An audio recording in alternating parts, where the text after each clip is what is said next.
Değerli izleyiciler, yeni bir Fikir Dünyamız programıyla tekrar huzurunuzdayız. Selamünaleyküm, hayırlı akşamlar.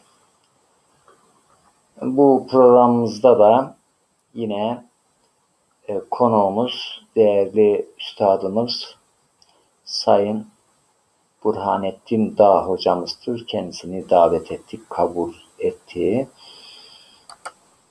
Hocam, hoş geldiniz. Selamünaleyküm, hoş bulduk. Aleykümselam, safalar getirdiniz. Nasılsınız, iyi misiniz? Elhamdülillah, Allah'a şükürler olsun, sağ olun. Havalar soğudu burada. Sizler nasılsınız, iyisiniz? Elhamdülillah, iyiyiz. Şimdi bu aklın vahiy ile alakası konularını konuşmuştuk. Aklı doğru kullanmak konusunda, yani evet,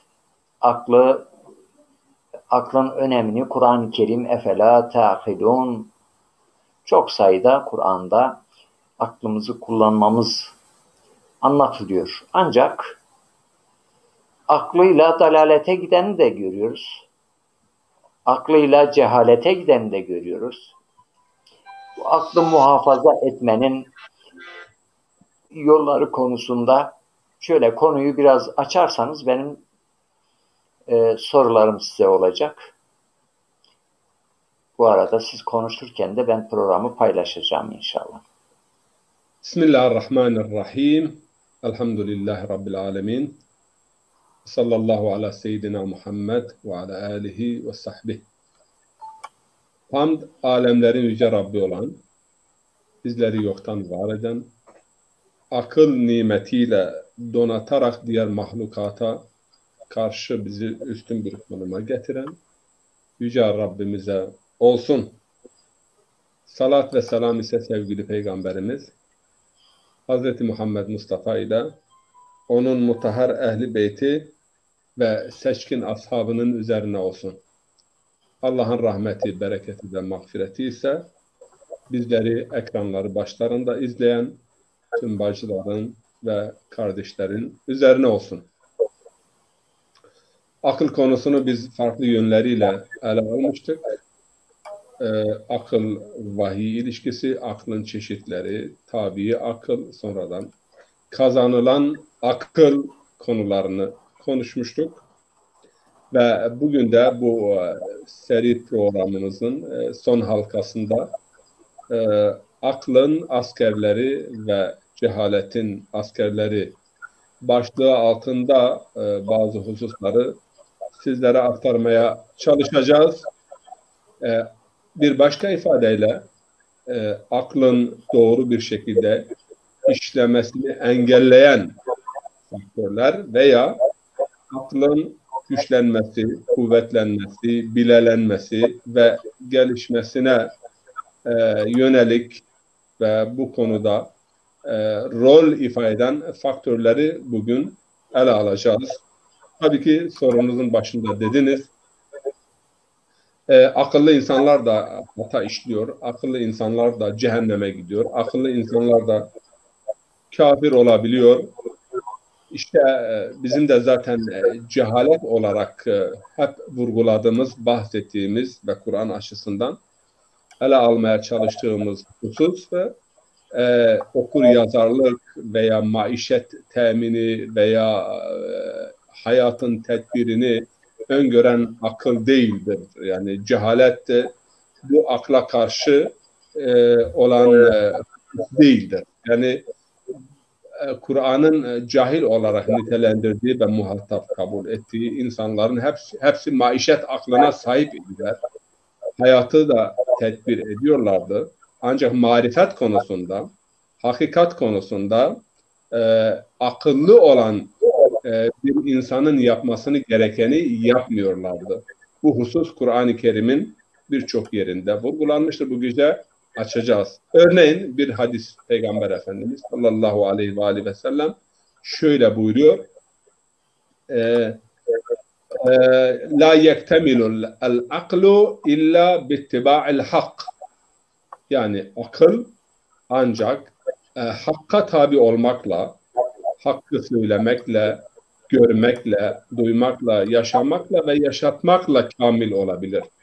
Eğer bir insan Kur'an mantığı açısından aklı var ise, maişet, para kazanma, dünya hayatının tedbir ve tamirinde iyi bir şekilde işleyen bir akla sahip olduğu halde hakka tabi değil ise, zulüm yapabiliyor ise, istikbar veya büyüklük taslayabiliyor ise veya başkalarının haklarını ihlal edebiliyor ise veya Rabbini ve yaratıcısını göremiyor ise, iman edemiyor ise bu insan cahildir ve Kur'an-ı Kerim aklı da olsa bunu cahil kategorisinde değerlendirmektedir. Bu konuda ben bir ayet-i kerimeye işaret edeceğim. Ayet-i kerime Zümer suresinde olsa gerek hatırladığım kadarıyla ve minberlerde hep bir kısmı okunuyor. Mesela hiç bilenlerle bilmeyenler bir olur mu? Bunu çok işitmişsiniz. Ama bir öncesi de var bu ayet-i kerimenin. Yani onu da okumak lazım. Hangi bilenlerle bilmeyenler bir değildir? Yani üniversiteye gitmiş, diploma almış, efendim bir kariyer yapmış, Kur'an'ın kastettiği bilen bu mudur?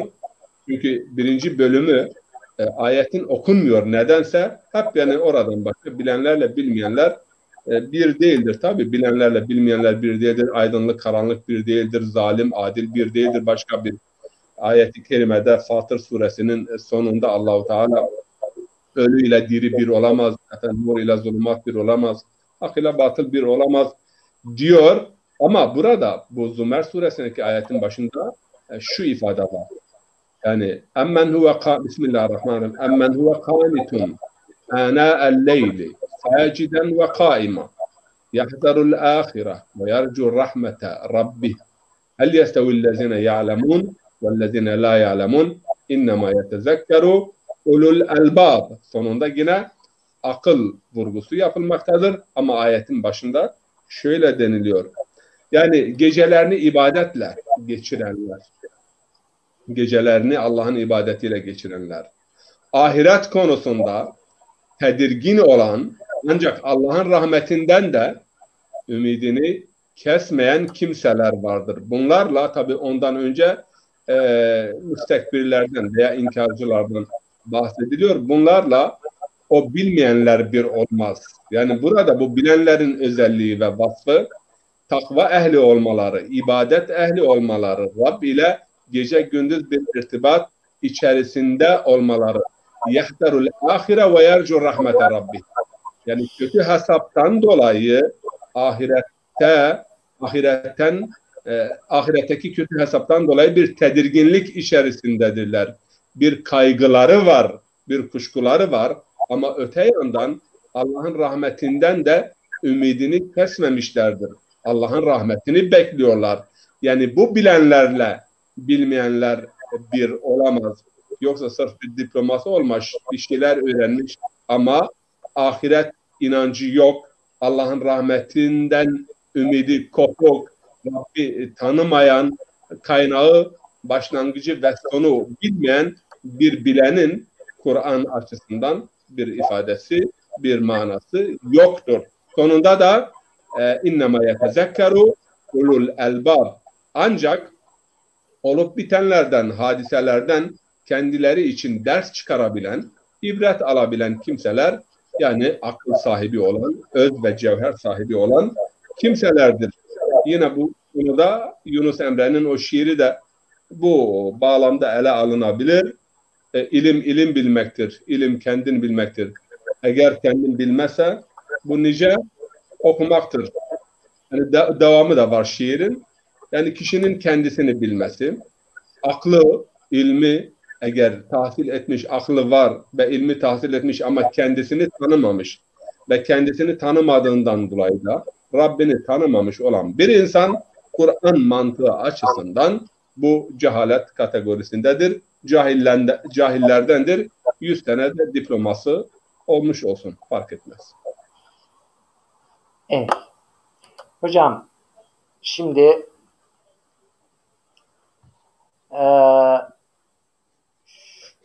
şöyle konuyu açayım. Mesela Ebu Cehil'in aklı vardı. Değil mi? Evet. Aklı var. Aklı vardı. Ama o aklı doğru yola götürmüyor. Yani dünyevi olarak aklı var ama hakka doğru peygamberlerin vahide belirttiği noktaya doğru veya o kişinin hem dünyasına hem ahiretine fayda getirecek yönden bu kişiyi doğruya götürmüyor. Yani bunun için mesela aklı doğruya götüren etkenler, hasletler nelerdir? Önce buradan. Bir de yanlışa götüren hasletler, huylar, alışkanlıklar nelerdir?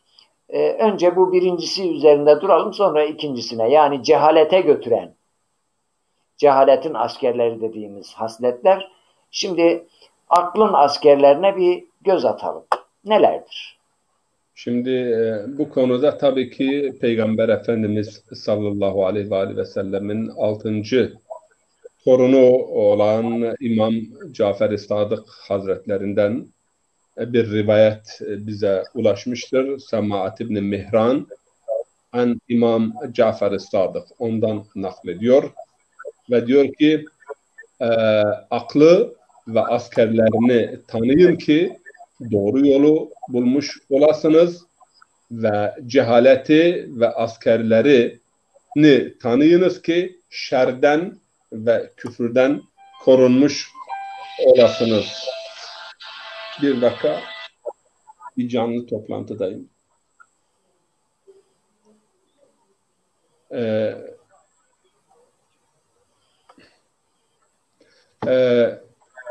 Şimdi burada i'riful akla ve cunudehu tehtedu. Aklı ve askerlerini tanıyınız ki doğru yolu yakalamış olasınız ve şerri ve cehaleti ve askerleri de tanıyınız ki dalaletten korunmuş olasınız, şerden korunmuş olasınız. Kale ya Ebu Abdillah. İmam Cafer-i Sadık'ın lakabı Ebu Abdullah. Ey Ebu Abdillah, biz bilmiyoruz, yani sizin bize öğrettiğinizden farklı olarak bizim bildiğimiz bir şey yoktur. Peki bize buyurun, aklın askerleri nelerdir ve cehaletin askerleri nelerdir? Kala Ebu Abdullah, İnnallâhe azze ve cel, Allahu Teala halakal akl, aklı yarattı ve huve evvelu halkin minel ruhaniyyin an nurihi. Yani ruhanilerden kendi nurundan yaratmış olduğu ruhanilerden ilk varlıktır. Ruhani dediğimiz yani somut olmayan, elle tutulup gözle görülmeyen, mesela bu konuda melek, ruh, akıl, bunlar hepsi ruhani varlıklardır. Yani bölünmeyen, ölçülmeyen, boyutu ve ebatı olmayan varlıklar. Bunlar içerisinde Allahu Teala'nın yaratmış olduğu ilk varlık akıldır. Bu hadis farklı kaynaklarda geçiyor. Bazıları itiraz ediyorlar. Yok, bunu eski Yunan felsefesinden İslam'a geçmiş olan bir ifade olarak tanımlıyorlar. Ancak biz şunu biliyoruz ki Allahu Teala kendisine bize tanıtmak ve gizli hazineydim, bilinmek istedim, insanları ve mahlukatı yarattım. Mahlukat Allah'ı ne ile bilecek ve ne ile tanıyacaktır? Akıl olmasa bu tanımanın bir anlamı yoktur. Öyleyse tanıma vesilesi olan aklın tanıyacak kimsenin varlığından önce yaratılmış olması lazımdır. Bu kadar basit. Çünkü varlığımızın hikmeti marifettir. Zaten biz burada da aklın kategorilerinden bahsederken bir maişet aklından bahsettik. Bir de marifet aklından. Yani hakaiki alemi tanımak, kaynağı tanımak, hayatın manasını tanımak, kişinin kendi hedef ve maksadının, varlığının hedef ve maksadının tanınmasına katkı olan akıl burada şimdi bizim için söz konusu. Ve bunun ilk olarak yaratılmış olması pekala tabidir. Çünkü akıl olmazsa bilinç olmaz, marifet olmaz, ibadet olmaz. Ve yine Peygamber Efendimizin ifadesiyle el-akl ma yu'bedu bihir-rahman ve yuksebu bihil-cinan. Yani akıl Rahman'ın kendisiyle tanındığı, bilindiği ve ibadet edildiği ve cennetin, güzelliklerin, iyiliklerin de kesbedildiği bir güç ve kuvvet. Bu açıdan da ilk yaratıklardan veya ruhani yaratıklardan olması pekala mümkün ve o şekilde de inanıyoruz yani şahsen. Ve devamında İmam Hazretleri aklın 75 ve cehaletin de 75 askerinden bahsetmektedir. Tabii ki biz bu 75 askerin hepsini bu gece bu programımızda sayamayız. Ancak önemli olan ve günlük yaşantımızda sürekli olarak karşı karşıya kaldığımız bu aklın ve cehaletin askerlerinden böyle onar sayarak gidelim ve önce saydıklarımızın da başlıklar halinde kısa bir açıklamasını yapalım. Ve bu hadiste biz sürekli olarak bizim böyle bir usul ve metodumuz vardır. Bir rivayet naklettiğimizde veya bir hadis naklettiğimizde bunun Kur'an'da bir atıfı var mıdır, yok mudur? Kur'an'da bu ayetler, bu hadisleri teyit eden bir ayet veya destekleyen bir ayet veya ifade var mıdır, yok mudur? Çünkü biz hadislerin Kur'an'ın beyanı olduğu kanaatindeyiz. Hadisler Kur'an'ın paraleli değildir. Kur'an'ın açıklaması ve izahatı hükmündedir. Yani ayette, hadiste dile getirilenin ayette var olanla tezat ve çelişkisi söz konusu olmamalı. Onun için ben yani şahsen prensip ve metot olarak bir hadis zikrettiğim zaman veya naklettiğim zaman bu hadis için Kur'an-ı Kerim'den sürekli olarak bir teyit ve bir destek arayışı içerisinde olurum. Şimdi bu ayet, bu hadiste zikredilen 75 asker, aklın askeri veya aklı takviye eden faktör ve 75 de cehaleti teyit eden ve takviye eden faktörlere baktığımızda bunların hemen hemen hepsinin Kur'an-ı Kerim'de bu şekilde veya şu şekilde bir atfının olduğu ve bir teyidinin olduğunu görüyoruz. Ve devamında İmam Cafer-i Sadık şöyle diyor: ثُمَّ جَعَلَ لِلْعُقُولِ خَمْسَةٌ وَسَبْعُونَ جُنْدًا. Daha sonra Allah akıl için 75 asker kılmış oldu. Ve birinci asker, aklın birinci askeri iman. Cehaletin birinci askeri ise küfür. Aklın ikinci askeri tasdik. Cehaletin ikinci askeri ise cuhud yani inkar. Üçüncü aklın askeri rıca yani ümit. Allah'ın rahmetinden ümit kesmemek. Çok önemli. İntizarul fereci afdalul ibade. Yani fereç ve kurtuluş ve sürekli yani bir rahmet kapısının üzerimize açılacağı ümidiyle yaşamak en büyük ibadetlerden ve bu beklentiler içerisinde bu beklenti en büyük ibadetler kategorisinde değerlendirilmiştir. Afdalul ibadeti intizarul ferec. Bunun karşılığı ise nedir?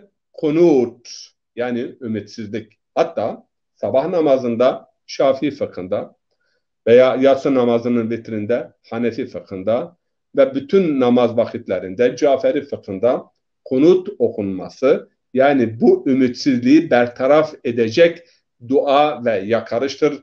Bilhassa fitne ve fesadın, zulmün ve cehaletin ve küfrü, fusku, fucurun çoğaldığı bir dönemde bütün namazlarda kunut duasının okunması vurgulanmıştır.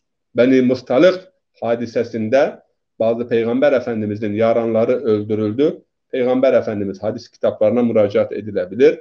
40 gün bütün namazlarında kunut duası okuyup ve bu işin faillerini teker teker isimlerini zikrederek lanetlemiştir.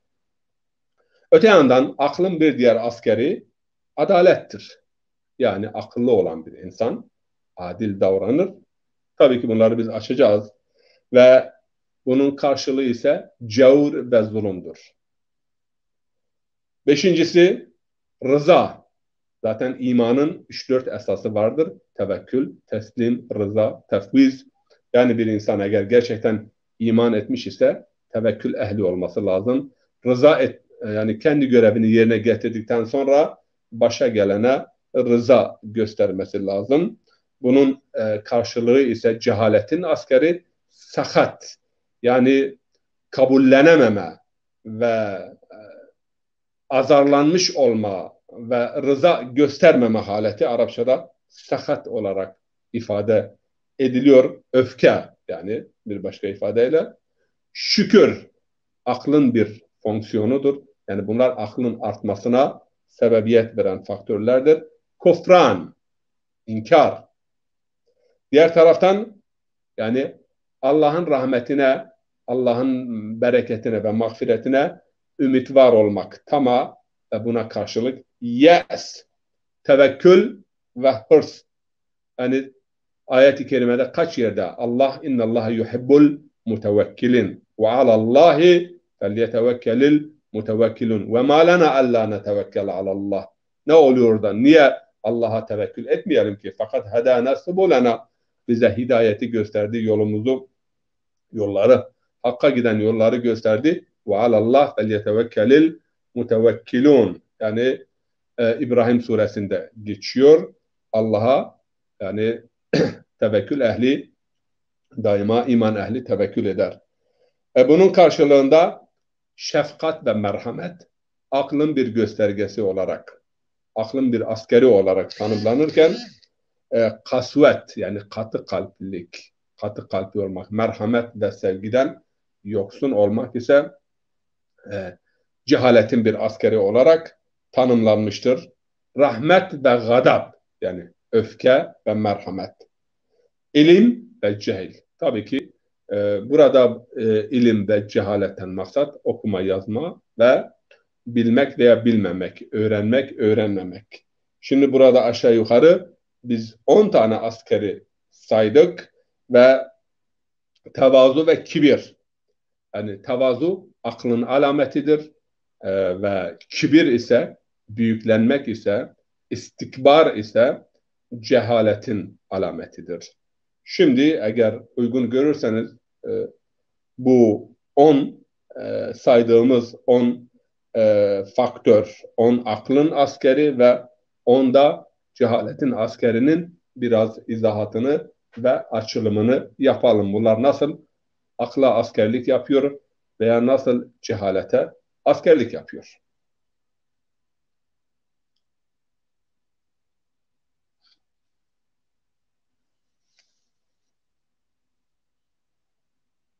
İman varlığa yani bir akıllı olan bir insan varlığın bir sahibinin, bir yaratıcısının olduğunu ve bir mana ve maksat için yaratıldığını hatta Hayy İbni Yakza'nın bir kitap var İbni Tufeil'e ait ama hikaye aslı İbni Sina'ya ait. İbni Tufeil bunu İbni Tufeil olsa gerek hatırladığım kadarıyla Hayy İbni Yakza'nın daha da geliştirmiş. Yani bir adada yaşayan uyanıklığın oğlu uyanık aslında bu anlama geliyor. Hayy İbni Yakza. Yani başlı başına kendi aklını kullanarak, kendi gözlemleri, bu gözlemlere Kur'an-ı Kerim'in ifadesiyle nazar veya absar yani basiret veya nazar yani aklını ve nazarını kullanarak olaylardan, hadiselerden, gelişmelerden Rabbini görebiliyor. Yani tüme var. olaylardan, hadiselerden, gelişmelerden Rabbini görebiliyor. Yani 10 tane şimdi biz özellik saydık. 10 tane aklın askerini ve 10 tane de cehaletin askerini dedim.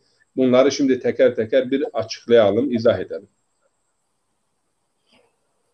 Hocam bu internet yayında bazen böyle aksaklık oluyor. Ben bilgisayarım dondu bir ara böyle. Ama telefondan dinliyordum sizi. Kaçırmadım konuyu. Yani anladığım şudur benim. Güzel hasletler, dua etmek, Cenab-ı Hakk'ı tefekkür etmek, efendim iyilik, insanlara iyilik yapmak, haya etmek gibi güzel hasletler aklın yanılmasına engel olan şeylerdi. Yani aklın askerleri diyebiliriz buna. Aslında aklın takviyesine, istihkamına katkı sağlar ve aklın hata yapmasını önleyici faktörlerdir. Aslında bu isimlendirme de çok güzel bir isimlendirme. Yani aklın askerleri isimlendirmesi de hakikaten başlı başına konuyu şey yapıyor.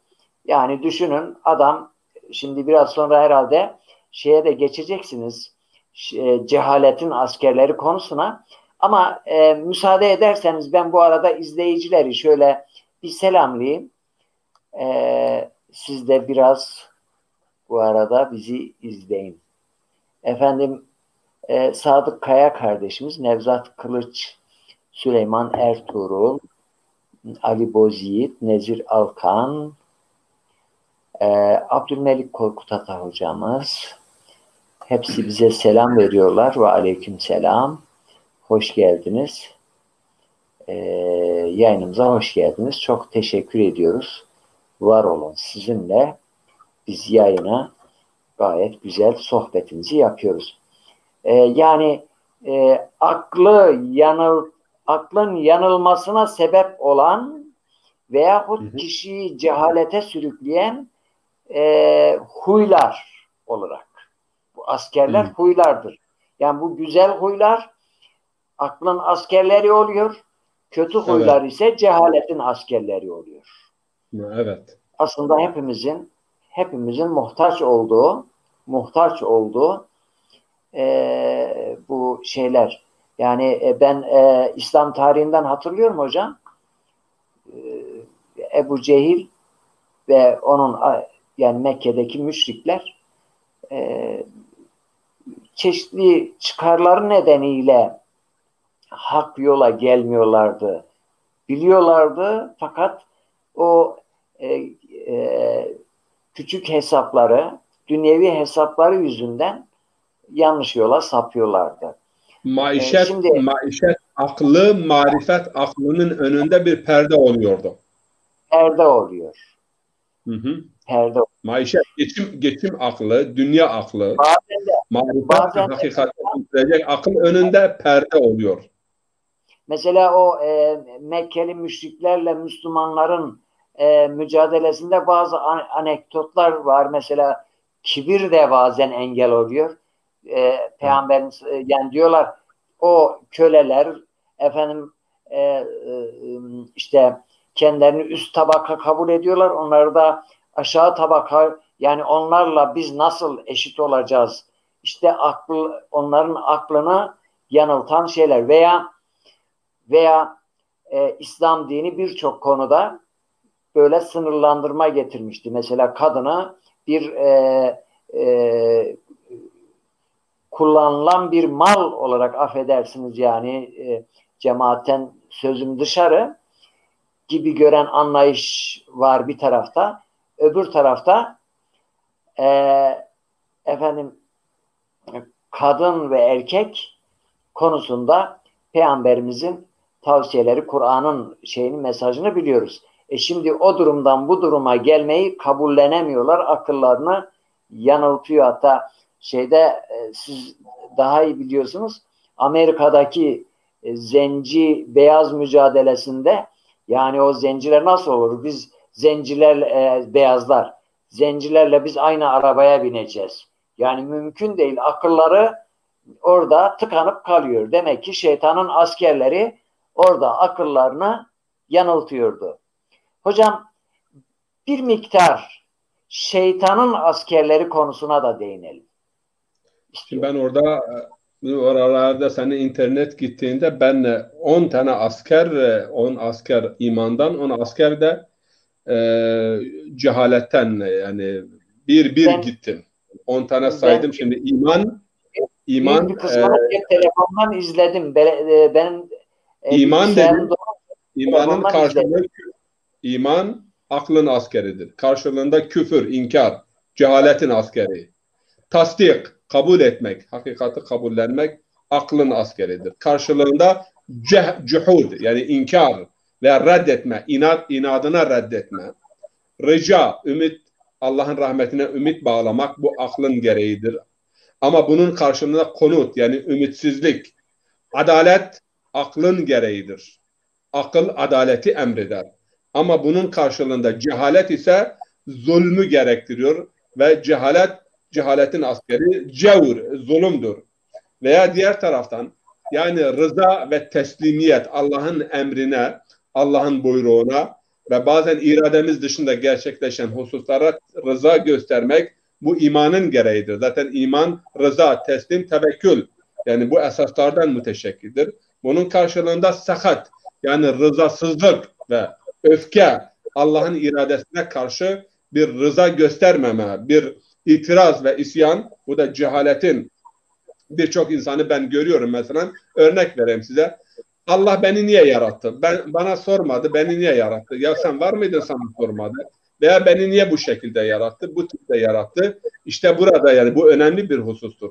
Allahu Teala'nın yaratılışında, Allahu Teala'nın iradesine karşı kimse onu sorguya çekemez. La yus'alu amma yef'al ve hum yus'alun. İslam'ın bir anlamı da, yani irade-i ilahiyeye karşı boyun eğmek. Akıl bunu gerektiriyor ama cehalet kabullenemiyor. Diğer taraftan şükür ve nankörlük. Yani akıllı olan bir insan hem insanlar arasındaki ilişkilerinde bir iyilik gördü mü şükür ehli olur. Diğer taraftan cahil olan insan küfran-ı nimet. Senin meşhur şiiri biliyorsun. Arapların meşhur bir şiiri var. İza ekremtel kerime temellekte ve iza ekremtel leime temerruda. Yani kerim olan, kerem sahibi olan bir insana bir iyilik yapmakla sen onu kendine bağlayabilirsin. Onu kendine dost edinirsin. Onun maliki olabilirsin. Ama leim olan, yani iyiliğin takdir etmesini bilmeyen insana ise bir iyilik yaparsan onun için de efendime söyleyeyim daha fazla azgınlaşır ve daha fazla itirazda bulunur, temerruda. Veya yine Peygamber Efendimiz İmam Ali'den, yani bu bir rivayet vardır. El insanu abidul ihsan. Yani insan güzelliğin, iyiliğin kuludur. Akıl bir yerden bir iyilik yapılıyorsa, bir güzellik var ise, bir iyilik görüyorsak buna karşı tabii ki şükran ehli olmamızı gerektiriyor. Ama bunun karşılığında küfran vardır. Küfran burada nankörlük anlamında. Nankörlük bizim Zazacadan Türkçe'ye geçmiş olan bir kelime. Nankörlük, zaten küfrün başlangıcı da nankörlükten başlıyor. Çünkü bir insan ilahi nimetleri takdir edip şükrünü yerine getirebilirse bu şükür onu imana götürür. Ama nankör davrandı mı, nimeti tanımadı mı, nimeti takdir edemedi mi, o zaman mun'emi de takdir edemez, nimetin sahibini de takdir edemez ve bu nankörlük sonunda küfre götürür insanı. Ve tevekkül ve hırs dedik. Ondan sonra merhamet ve kasvet, katı kalplilik. Yani cehaletin bir alameti de her insan burada kendisini sorgulayabilir. Yani kalbin yumuşaklığı, kalbin merhametle dolu olması, kalbin şefkatle dolu olması, bu hakikaten iyi bir alamettir. Ama katı kalplilik, yani Peygamber Efendimizin bir hadisinde de deniliyor, 4 şey efendime söyleyeyim bu kalbin katılaşmış olduğunun alametidir. Cumudul ayn, tamam mı? Yani eğer bir insan hiçbir şekilde gözü yaşarmıyor ise, yani ya şükre binaen sevgi yaşarması veya zulme binaen, haksızlığa binaen tanık oluyor veya sevdiği bir insanı kaybediyor, yani bir göz yaşarması yok ise bu kalbin katılaşmış olduğuna delalet. Uzun emeller ve arzular beslemek bu kalbin katılaşmış olduğuna delalet eder. Tabii ki zulüm, haksızlık, bunların hepsi kalbin katılaşmasına sebep olan faktörlerdir. Ve kalp katılığı, onun için biz neden vaaz diyoruz? Vaaz kelimesi ne demektir? Filan kes bize biraz vaaz et. Hatta peygamber bazen diyordu, "Eizuni, bana biraz vaaz edin." Vaaz yani insanın kalbini yumuşatan söz ve söylem. Yani konuştuğu zaman insanın kalbine rafet, merhamet ve yumuşama getiren söz vaaz olarak veya mev'ize olarak İslam literatüründe tanımlanmaktadır. Rahmet ve gadab, biliyorsunuz ki el-gadabu mineşşeytan, öyle değil mi? Yani gadab şeytandandır.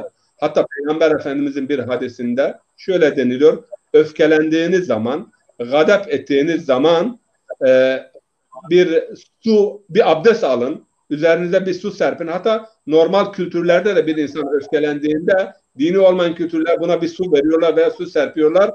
Peygamber diyor ki el-gadabu, yani darbetun mineşşeytan, tamam mı? Ve darbetun minel cunun, delilikten bir vuruştur. Ama su ile leanne sahibihu yendim, yani biraz sonra sahibi bu darbeden dolayı, bu yani hamleden dolayı pişmanlık duyuyor. Eğer pişman olmazsa zaten delinin kendisidir. Bir diğer hadisinde de Peygamber Efendimiz diyor ki öfkelendiğiniz zaman öfke şeytandandır, ateştendir. Bir abdest alın, bir su alın ve o ateşi söndürür. Şimdi gadab tabii cehaletten asker. Neden cehalet? Çünkü gadab, bazen küçük bir gadab, mesela bir öfke, kontrolsüz bir öfke bir felakete sebebiyet verebilir. Ölümlere sebebiyet verebilir. Cinayetlere sebebiyet verebilir. Haksızlığa sebebiyet verebilir. Onun için yani şeytanın askeri, cehaletin askeri olarak. Çünkü bu öfke beraberinde cahillerin yapabildiği hareket, eylem ve davranışların kişiden sadır olması ve şekillenmesine sebebiyet verebilir. Veya tevazu ve tekebbür. Bu konu üzerinde biraz düşünmemiz lazım. Mesela tekebbür, şeytanı inkara götüren, şeytanı şeytanlaştıran tekebbürü oldu, büyüklenme oldu. Bu konuda Kur'an-ı Kerim'de üzerinde durulması, derinden durulması gereken çok önemli ayetler vardır. Yani tekebbürün ne kadar önemli olduğu, ne kadar insanı haktan uzaklaştırıcı, dalalete götürücü. Bir ayetle ben okuyacağım. Çünkü her konuya bir iki ayet ile işaret edelim. Mesela Araf suresinde Allah-u Teala şöyle buyuruyor. Bakın çok önemli.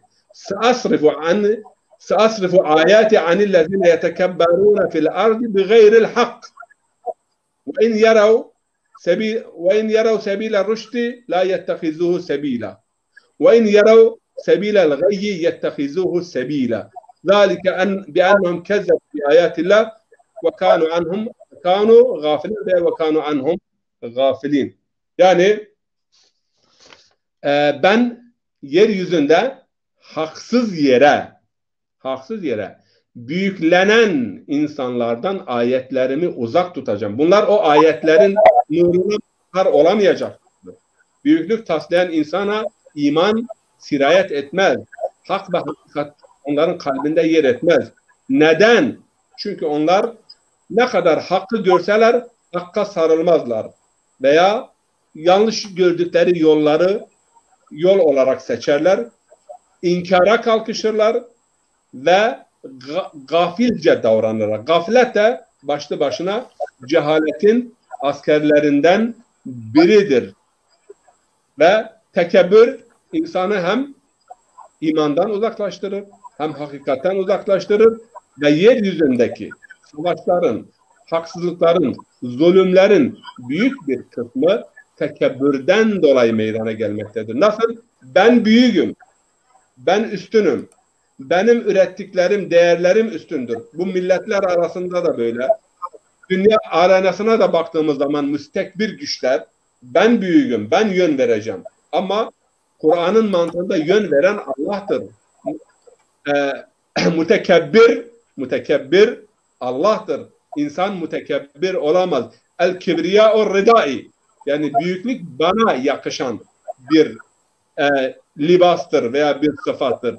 Bu büyüklüğü taslamaya çalışanların burnunu yerde yani yere süründürürüm. Bunları yere sürteceğim.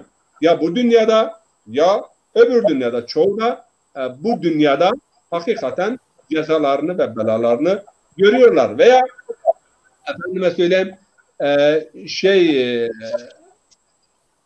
yine bir ayet-i kerimede mesela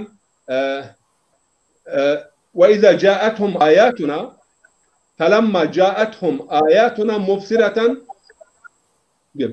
yani insanların gözlerini açan ve insanları hakikate aşina kılan ayetlerimiz onlara geldiği zaman قالوا هذا سحر مبين, bu apaçık bir sihirdir ve cehadu biha, inatlaşarak inkar ettiler. وَاسْتَيْقَنَتْهَا أَنْفُسُهُمْ, ama nefisleri bu ayetlerin doğruluğuna kani idi. Yani kendi kalplerinde, işlerinde bunun doğruluğuna kani oldukları halde, kanaat hasıl ettikleri halde inkara kalkıştılar. Neden? Bir, zulmen ve uluva, yani haksızlık yaparak ve büyüklük taslayarak. Büyüklük ve zulüm, bunlar yani tekebbür ve zulüm birbiriyle iç içe olan, birbiriyle ilintili olan iki özellik gibi. Nasıl ki iman ile haya birbirinden ayrılmıyor ise tekebbür ile zulüm de birbirinden ayrılmayan, mulazim, yani felsefe dilinde mulazim, birbirinin mütemmim cüzü, birbirini tamamlayan cüzlerdir. Onun için yani tekebbür kadar insanı Allah'tan uzaklaştıran, haktan uzaklaştıran ve yeryüzünde azgınlaştıran bir faktör yoktur. Burada hemen şunun da altını bir çizeyim. Günahlar iki çeşittir. Bunu bilmemiz lazım. Biri tekebbürden ve aklın, yani o maişet aklının tekebbüründen kaynaklanan günahlar, bir de şehvetten kaynaklanan günahlar. Şehvetten kaynaklanan günahların hem tahribatı azdır ve hem de Allahu Teala onları affeder, bağışlar. Ama Adem'in günahı şehvetten dolayı. Hafız Şirazi'nin bir ifadesi var, burada biraz yumuşatalım. Diyor dedemiz, yani efendime söyleyeyim, biraz bir bağ buğdaya cenneti feda etti. Ben niye bu güzele efendime cenneti feda etmeyeyim? Baba bir demet buğdaya feda etti cenneti. Yani şehvetine kapıldı. Ama şeytan ise yani tekebbüre binaen, tekebbürden ve tekebbürün mahiyetine, emrine girmiş olan aklın tahribatı büyük olduğu için Allahu Teala onu affetmedi. Hatta günahını da Allah'a isnat etti. Bugün bir insan da var, yani o beni yaratmasaydı, şu şekilde yapmasaydı, ben bunu yapmasaydım. Hatta şunu söyleyeyim size, İslam tarihindeki ve günümüzdeki bazı cebriyeciler aslında meslek itibariyle günahları, hataları Allah'a atfetme müşriklerin ve şeytanın metodu olmuştur. En'am suresinde de Yunus suresinde de müşrikler de diyor, Allah istemeseydi biz ondan başkasına ibadet etmezdik, halalı haram yapmazdık. Diyorsun Allah'a isnat var. Bugün bazı insanlar da işte hata yapıyor, yanlış yapıyor, küfre gidiyor, şirke gidiyor. Allah istemeseydi, yani böyle bir kader anlayışı, bu da Allah muhafaza etsin yanlış bir husustur. Tekebbürden son olarak ben Fatır suresinde son sayfasında bir ayet-i kerime var tekebbür ile ilgili. وَاَقْسَمُوا بِاللّٰهِ جَهْدَ اَيْمَانِهِمْ لَاِنْ جَاءَهُمْ نَذِيرٌ لَيَكُونُنَّ اَهْدَ مِنْ اِحْدَى الْاُمَمِ. Yani yemin ettiler. Allah'a yemin olsun. Yani kimlerdi bunlar? Yahudiler miydi? Mekke müşrikleri miydi? Eğer bir kurtarıcı gelirse, bir nezir, uyarıcı gelirse yani ilk iman eden iki gruptan biri olacaklarına dair emin ettiler. Ama bu kurtarıcı veya uyarıcı geldiği zaman onların küfrü daha fazla artmış oldu. Ama neden artmış oldu? İstikbaren fil ard. Yeryüzünde büyüklük taslamalarından dolayı hakkı bildikleri halde küfre gittiler. İstikbaren fil ardi ve mekre seyyi. Ve kötü hile ve desiselerinden dolayı. Ve la yahiku mekre seyyi illa ehla. Ama kötü hileler ve desiseler ancak sahibini vurur. فهل ينظرون إلى سنة الأولين إلا سنة الأولين. Yani eskilerin sünnetine ve geleneğine bir baksınlar. Böyle istikbarla davrananlar, yeryüzünde büyüklük taslayanlar ve bundan dolayı haktan uzaklaşanların başına neler geldiğini görsünler. Allah'ın sünnetinde bir değişiklik ve bir tebdil olmaz. Tekebbür bu kadar önemli. Bizler olarak, yani insanlar olarak insani ilişkilerimizde insanlara karşı burnumuzun havada olması kötü bir şeydir. Yani gururlu davranmak kötü bir şeydir. Veya başkalarını rencide etmek kötü bir şeydir. Yani herkes kendi çapına göre, kendi imkanlarına göre. Eğer bir insan köyde dahi 2 tane koyunu daha fazla ise başkalarına karşı burnu havada ve tepeden bakıyorsa bu da onun firavunluğudur, onun tekebbürüdür. Tekebbür yani insanı haktan uzaklaştıran ve imandan uzaklaştıran en kötü cehalet askeridir, şerrin askeridir. Ve bunun için de Peygamber Efendimiz kalbinden miskal-i zerre yani tekebbür olan cennete giremez ifadesi vardır. Adam ya ırkından dolayı, ya dilinden dolayı, ya malından dolayı, ya mevkisinden dolayı, hatta bazen ilim insanı tekebbüre götürebiliyor. Bunun için de sevgili Peygamberimiz sallallahu aleyhi ve aleyhi ve sellem çok güzel bir ifadesinde diyor ki yenbagî lil akıl, akıllı olan bir insan için diyor bu 5 şeyden korunması gerekir. En yahtarisa min sukril mal, yani malın sarhoşluğundan, min sukril kudra, güç ve iktidar zehirlenmesinden, ve sukril ilm, ilim yani sarhoşluğundan, ve sukril medh, övgü ve medh sarhoşluğundan, ve sukril şebab, gençliğin sarhoşluğundan akıllı olan insanın kendisini kurtarması gerekir. Hocam bu arada aklıma geldi bir soru da. Buyurun. Zaman zaman böyle çeşitli ünvanlar alıp tekebbüre sahip, kibir içine girenler görüyoruz. Ve aklını da çok beğeniyor. Adeta aklını ilahlaştırıyor. Biliyorsunuz yani bu Batı filozoflarında aklı tanrılaştıranlar var. Bizde de bunun şeyleri var. Ama insani olarak da çok ben ilim sahibi oldum, her şeyi bilirim ve yanılmam. Bu da bir çeşit tekebbür değil midir?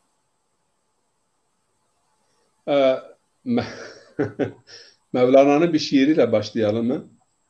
Evet. Diyor ki Bakıyasat-ı akl-i Yunani ne beri reh be suye şeydai veya be suye iman. Bakıyasat-ı akl-i Yunani ne beri reh be suye şeydai. گر با عقل کس ولی بودی Şeyh Reis Ebu Ali budi. Yani Yunan'ın işte Grek'in akli önermeleriyle veli olamazsın. Eğer o akli önermelerle kimse veli olsaydı İbn Sina bütün velilerin baş tacı olurdu. Burada tabii maişet aklına, Yunan aklına veya mutlak akla yönelik bir hiciv, bir saldırı var. Ama tabii ki biz hep sürekli olarak bunu vurguluyoruz. Yani akıl, naklin ışığında tedip edilmese, terbiye edilmese ve haddi ve sınırını bilmese hakikaten tahrip gücü çok yüksek olur.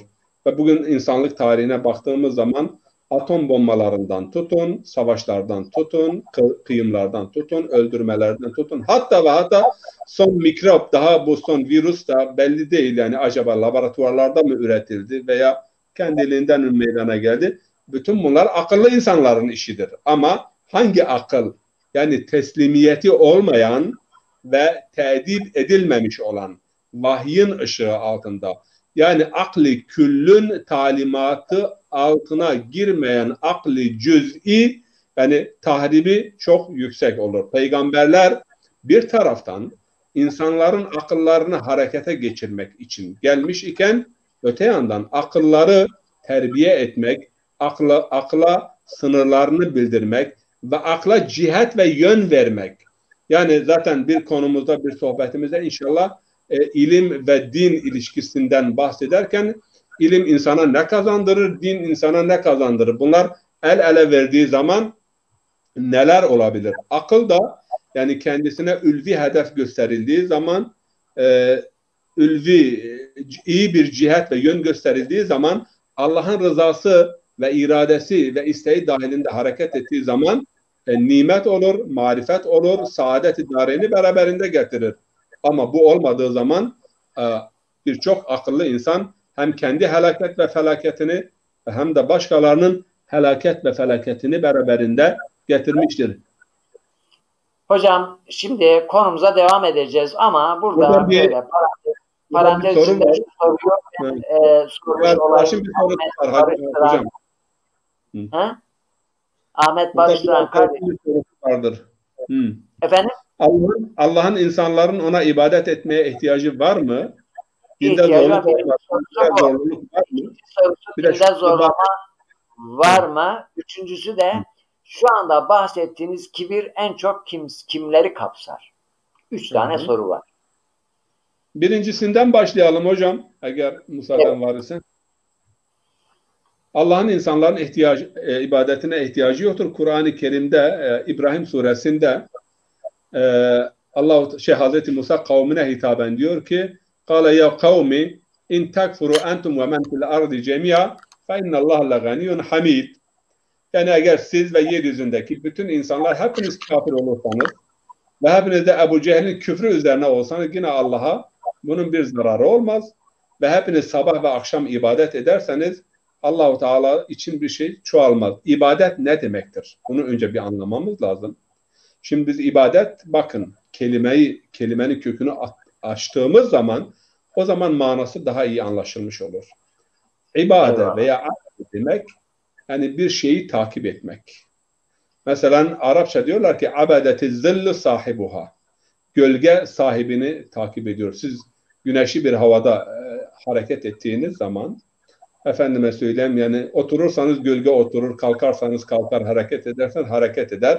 Bu halete, bu duruma ibadet denir. İbadetin kelime kökü buradan geliyor. Yani veya Arapçada mesela biz Zalacı'da verarvacık diyoruz, yani ne diyorlar? Ayçiçeği. Ayçiçeği ne diyorlar? Aslında ayçiçeği değil bu. Güne bakan, şimdi yeni şeyde güne bakan diyorlar. Arapçada buna ubadetü şems denilir. Yani güneşin kulu. Güneşe ibadet eden. Neden? Güneş hangi yönde hareket ederse o da onun hareketine göre hareket eder. Yani bu oldu ibadet. Şimdi Allah-u Teala yeryüzünde insanca yaşamamız için birkaç gün burada yaşıyoruz. İnsanca, huzurlu ve barış içerisinde yaşamamız için bize bir takım kanun ve kurallar beyan etmiştir. Bu kanun ve kurallar çerçevesinde hareket ettiğimiz zaman ibadet şekillenmiş olur. Yani ilahi yörüngede hareket ediyoruz. Zaten yeryüzünde ibadet etmeyen hiçbir varlık, hiçbir insan yoktur. Her insan yani bir eksende ve bir yörüngede hareket ediyor.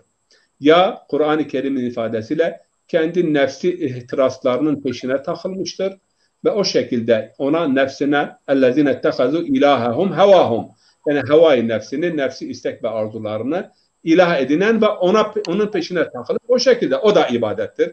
Veya kendisi gibi bir başka insanın buyruklarıyla hareket eden veya başka bir güç ve kuvvet ve otorite sahibinin emrine girmiş ve onun dediğiyle hareket eden herkes, yani yeryüzünde ibadet etmeyen, ibadeti olmayan hiçbir insan yoktur. Ama fark vardır, kime ibadet ediyorsun?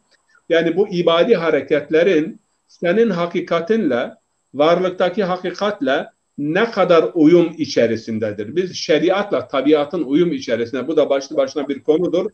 Yani önümüzdeki saatlerde açıklayacağız. Ancak burada yani günlük namazlarımızda, ibadetlerimizde kendimizi tanımaya yönelik, kendi hatalarımızı ıslah etmeye yönelik ve tekebbürden kurtulmak için hatta başımızı secdeye koyuyoruz. Bazı mezheplerde başın toprağa konulması yani daha evla görülmüştür. Neden? Çünkü toprak tevazunun en önemli alametidir. Bak, topraktan yaratılmışsın, toprağa başını koyuyorsun, o zaman başı dik, burnu havada, hareket etme. Bu ibadetimiz, kulluğumuz, dünya saadetimiz, kendimizi tanımamız içindir. Bu bir. Yani ibadet meselesi tabii farklı.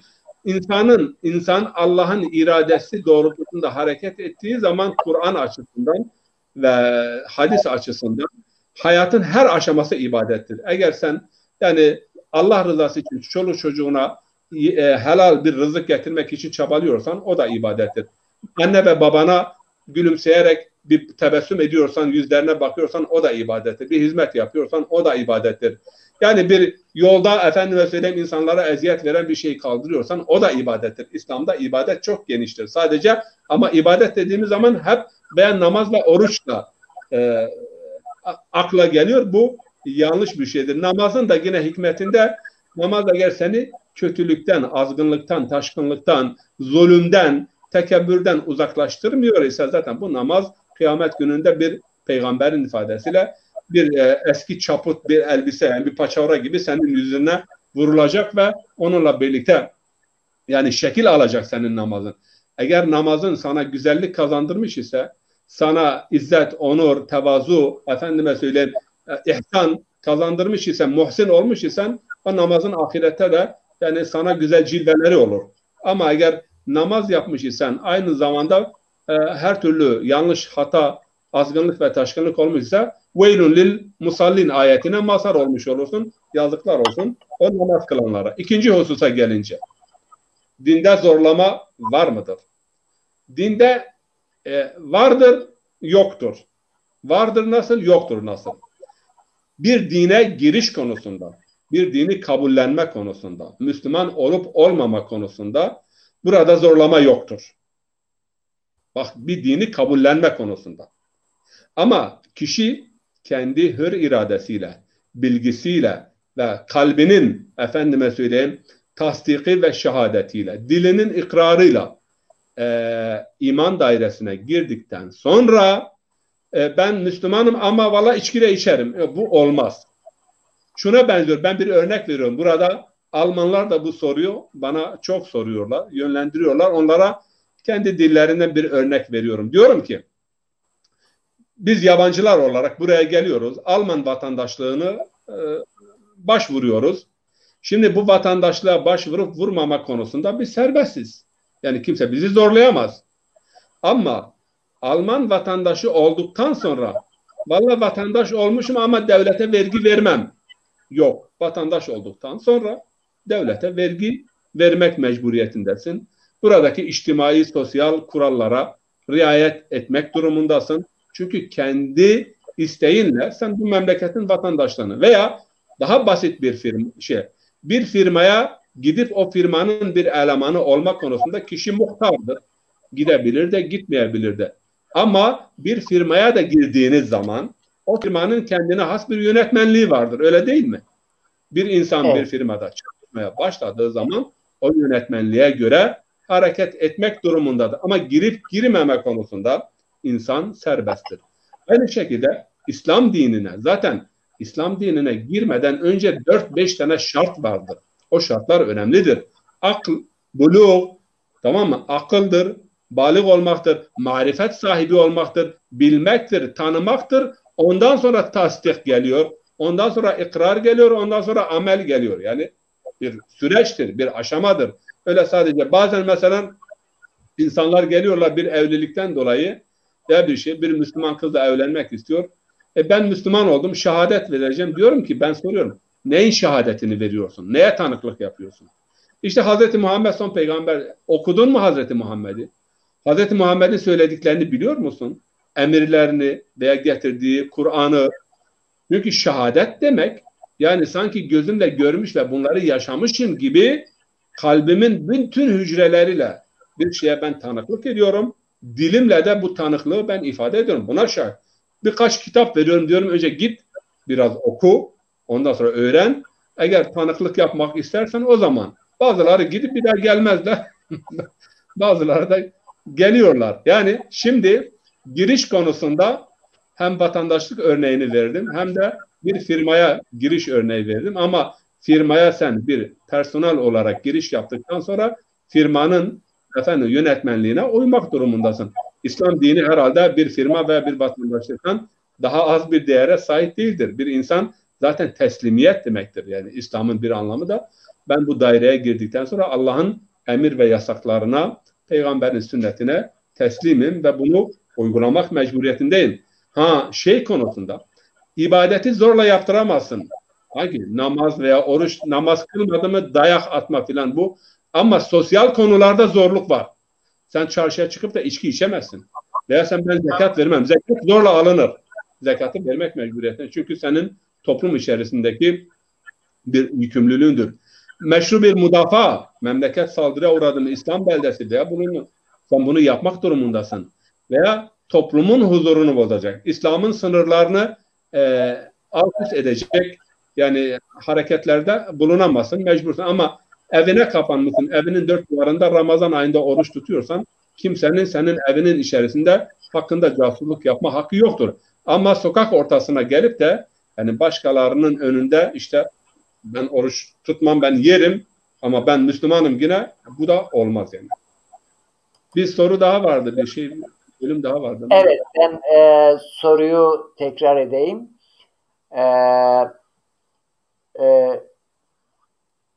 Allah'ın ibadet etmeye ihtiyacı var mı? Onu geçtik. Dinde zorluk var mı? Onu da cevaplandırdınız. Biraz önce konumuzu konuşurken bu aklın ve cehaletin askerleri bahsinde biz kibirden bahsetmiştik. Orada diyor ki bu mütekebbir, kibirli kişilerin kimlerdir? Evet, kimleri kapsar? Bu kişiler, yani bu özellikleri kimleri kapsar?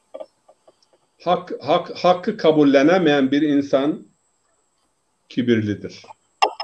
Başkalarına tepeden bakan bir insan kibirlidir. Irkından veya dilinden dolayı veya renginden dolayı ben diğerinden daha üstünüm. Bu edayla hareket eden mesela mütekebbirdir. Tamam mı? Ve birçok yani parametreleri vardır ama bu kadarıyla iktifa etmek. Yine bir Peygamber Efendimiz'den çok güzel bir hadis var. Bunu hakikaten izleyiciler yazsınlar bunu. Bakın, bunu yazın, bu hadisi. Alın kalemi elinize. Çok ilginç. Ve bir de mütekebbirlere bakın. Hakikaten Peygamber Efendimiz diyor ki ma tekebbere ve la tecebbere ahadun illa li zilletin vecedeha fi nefsih. Yani hiçbir insan yoktur ki kibirlenen ve azgınlaşan ve böbürlenen hiçbir insan yoktur ki muhakkak bunun hayatında bir alçaklık veya bir zillete bu katlanmıştır. Ve bu nefsindeki görmüş olduğu bu zillet başkaları tarafından bir ihanete uğramış ve bu onda bir ukde haline, bir kompleks haline almış ve güç kuvvet eline geçtiği zaman bunu gösteriyor başkalarına karşı. Ma tekebbere ve la tecebbere ahadun illa لِزِلَّةٍ وَجَدَهَا fi nefsiha. Hiç kimse yani kendi nefsinde görmemiş olduğu bir zilletten dolayı tekebbür ve azgınlık göstermez. Eğer gösteriyorsa muhakkak ki kendisi başkalarının ihanetine ve tekebbürüne maruz kalmıştır. Onun için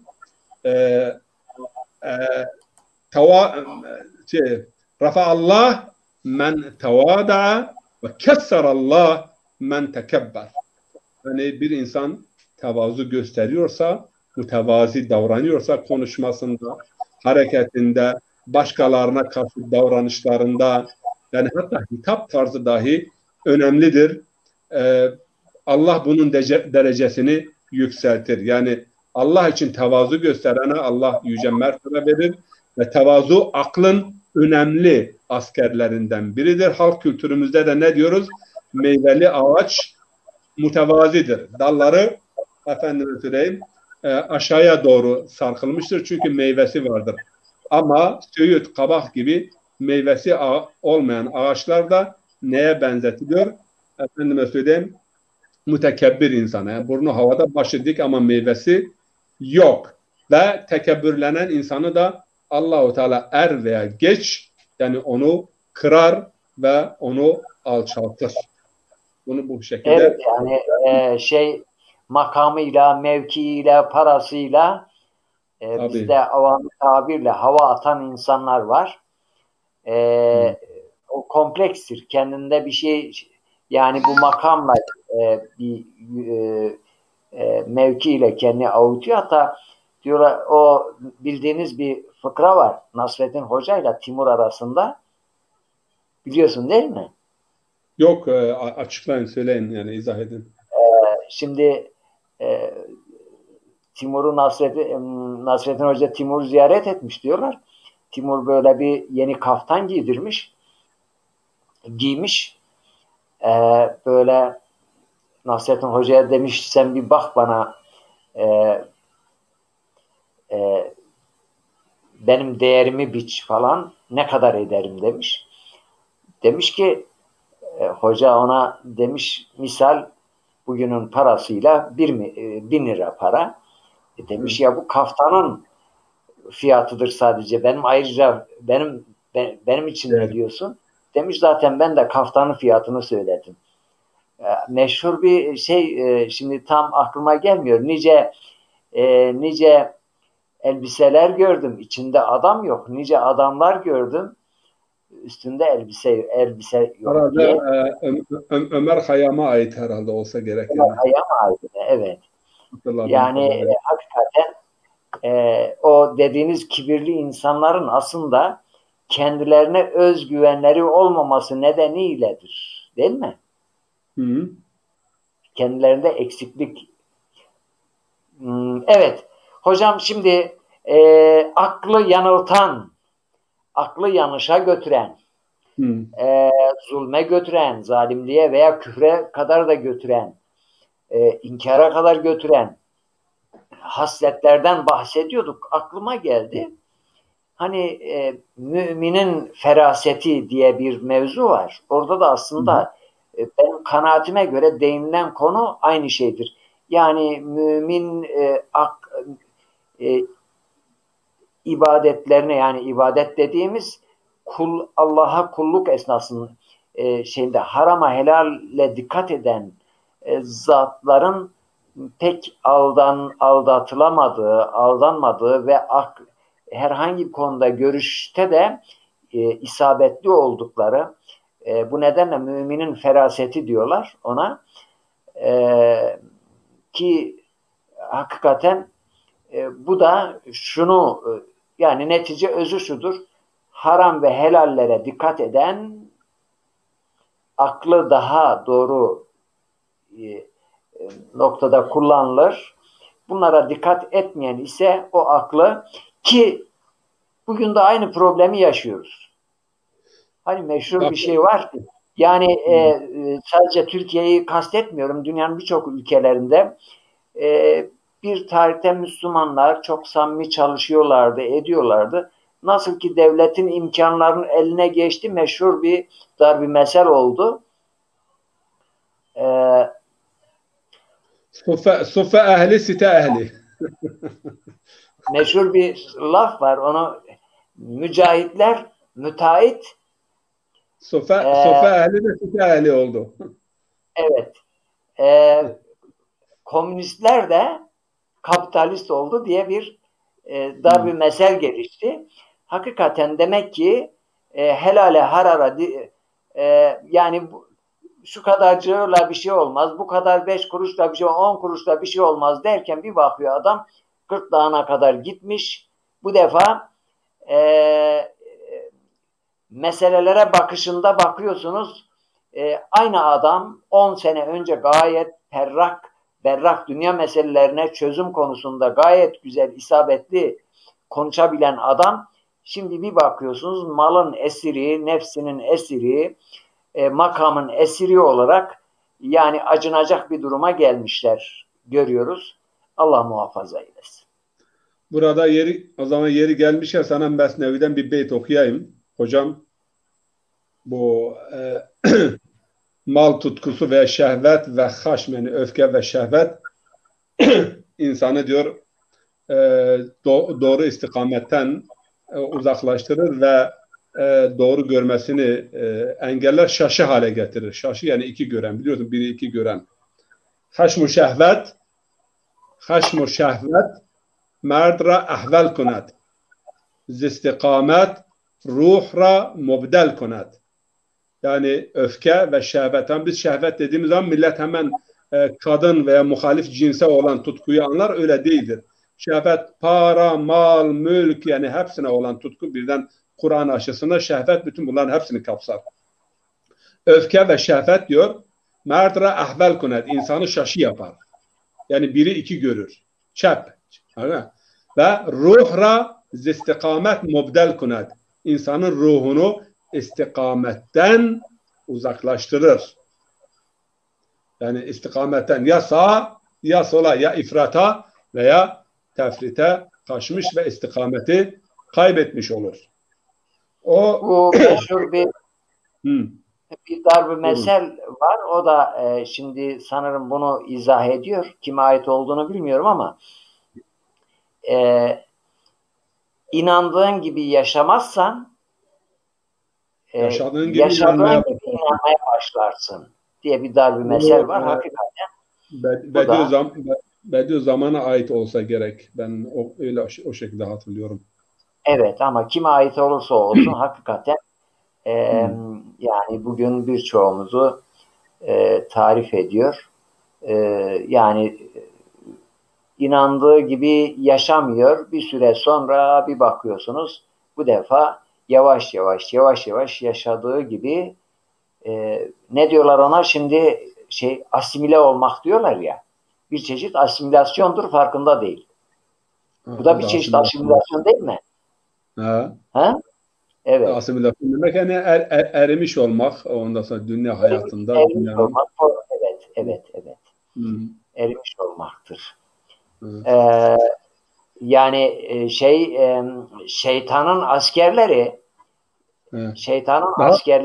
şimdi şeytanın askerleri bazen kılıç kalkanla saldırırlar, seni yaparlar, yolundan ayırırlar. Bazen de böyle yumuşak geçişlerle, böyle efendime söyleyeyim, sana makam verirler, mevki verirler, para verirler, kadın gösterirler, efendime söyleyeyim, seni överler vesaire.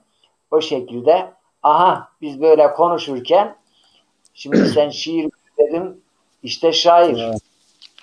Geldi. Şairimiz geldi. Hoş geldin. Hoş geldin. Selamünaleyküm.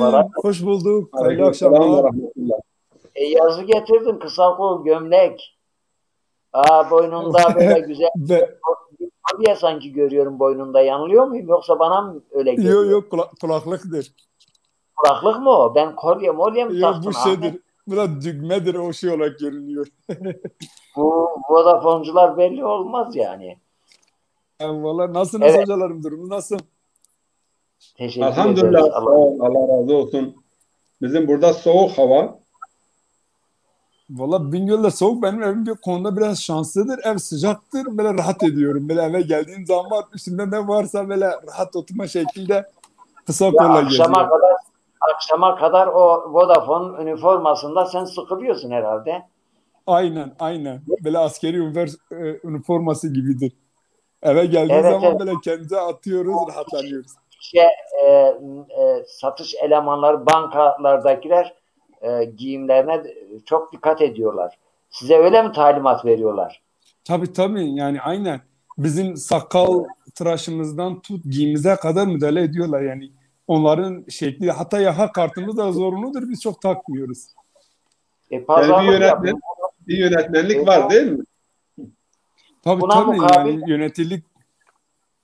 buna mukabil pazarlık yapın. Yani tıraş mıraş tamam da bu da masraflıdır. Biraz maaşımızı arttırın diyemiyor musunuz? Valla hocam doğru diyorsun. Aynen öyledir.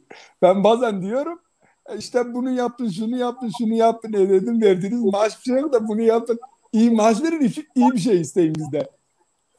Bak Murat Nazlı kardeşimiz ta İstanbul'dan Hmm. Ahmet Çiçek hoş geldin diyor. Teşekkür ederim Murat abi. Buradan selam, hürmet, Bu imkanla biz saygılar. eskiden akşamları birbirimize gider gelirdik. Şimdi bu şekilde birbirimizin ama daha uzun mesafeli Burhanettin Hoca ta Almanya'dan buraya bize misafir oluyor. Biz buradan oraya misafir oluyoruz. Yani böyle ne diyor? En alamet kıyameti herhalde. Mayna var. Yani 20 sene önce bunları veya 40 sene önce bunları anlatsaydık bu adam kafayı oynattı dele. Böyle böyle olacak işte şu şekilde. Ahmet Bey, Efendim hocam. söz, sözün özü şiirdir. Değil Ben mi? Burhanettin Hoca'nın söylediği küçük Mezopotamya'dan size bir büyük Mezopotamya okuyayım. Yalandan Evet. gerçek Mezopotamya bir şiir okuyayım. Mezopotamya okuyayım size bu akşam. Evet.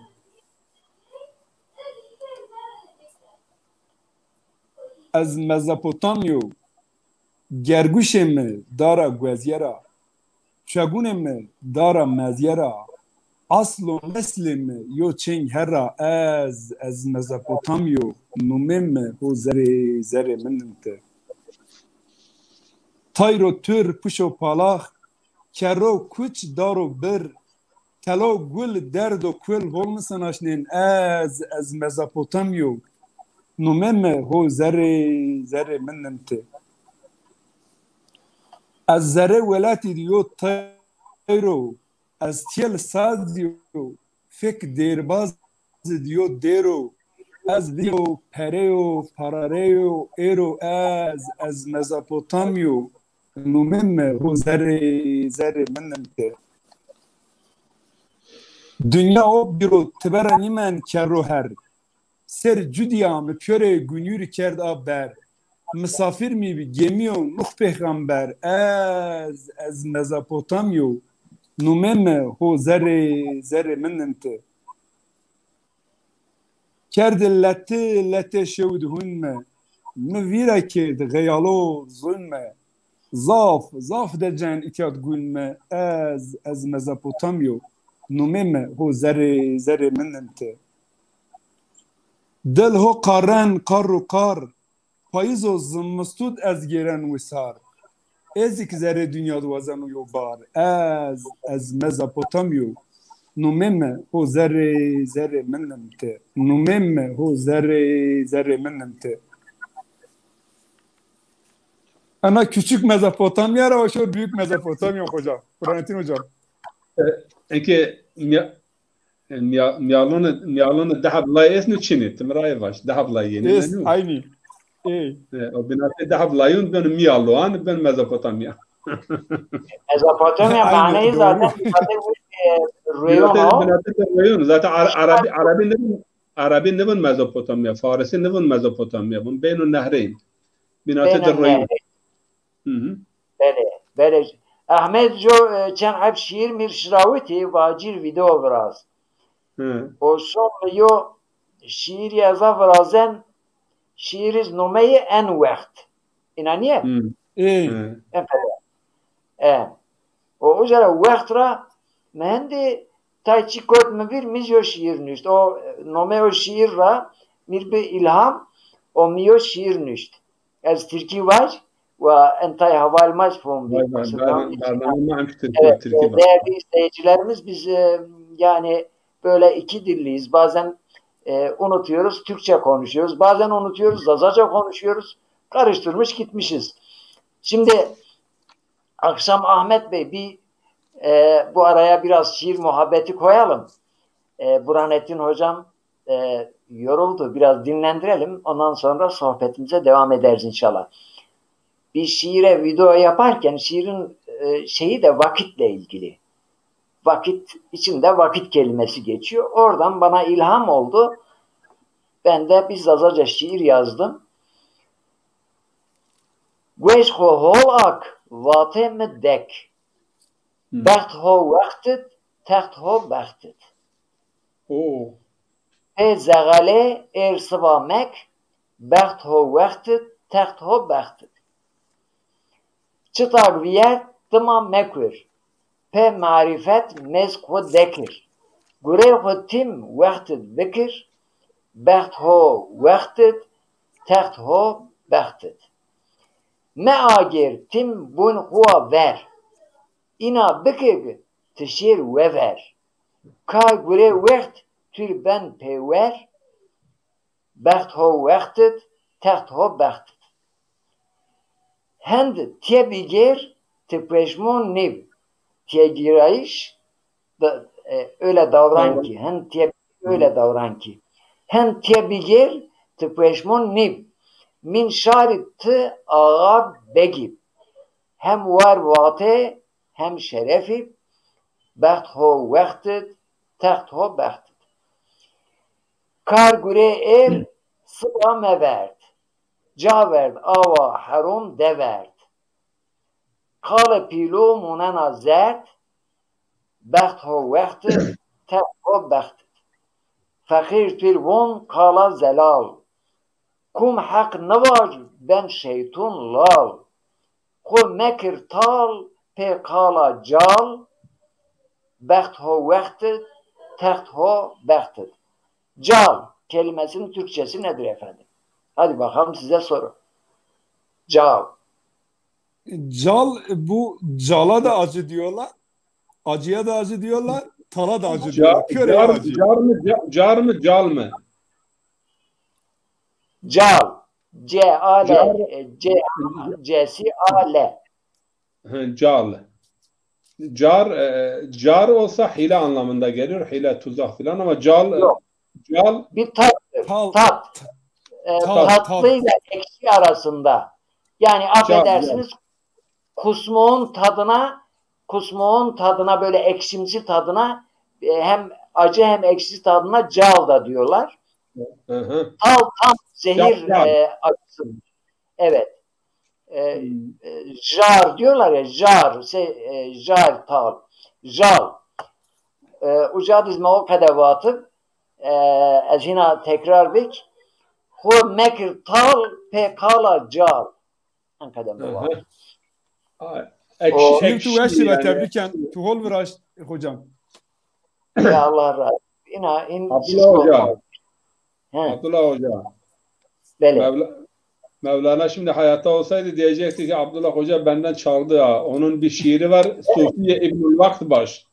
Yani Sufi vaktin çocuğudur. Sufinin işinde yarın öbür gün yok.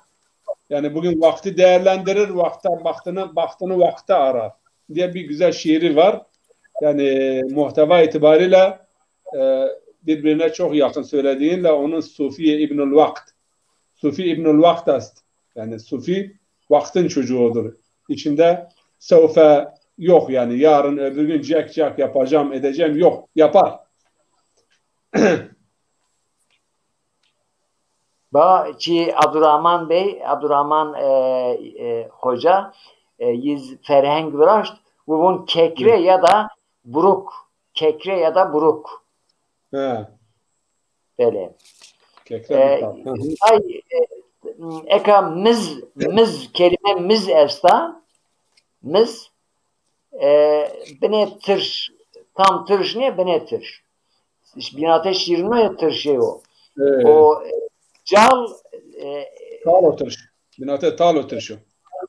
acı ile ekşi arası. Acı Evet. ekşi arası. Doğru. Arası. Aslında bizim başka bir atasözümüz var. Gurevert paşe teht veya kar vert paşe teht. Fakat kafiyesi hecesi eksik olduğu için onun yerine bu şeyi böyle aklıma geldi. Demek ki Mevlana'dan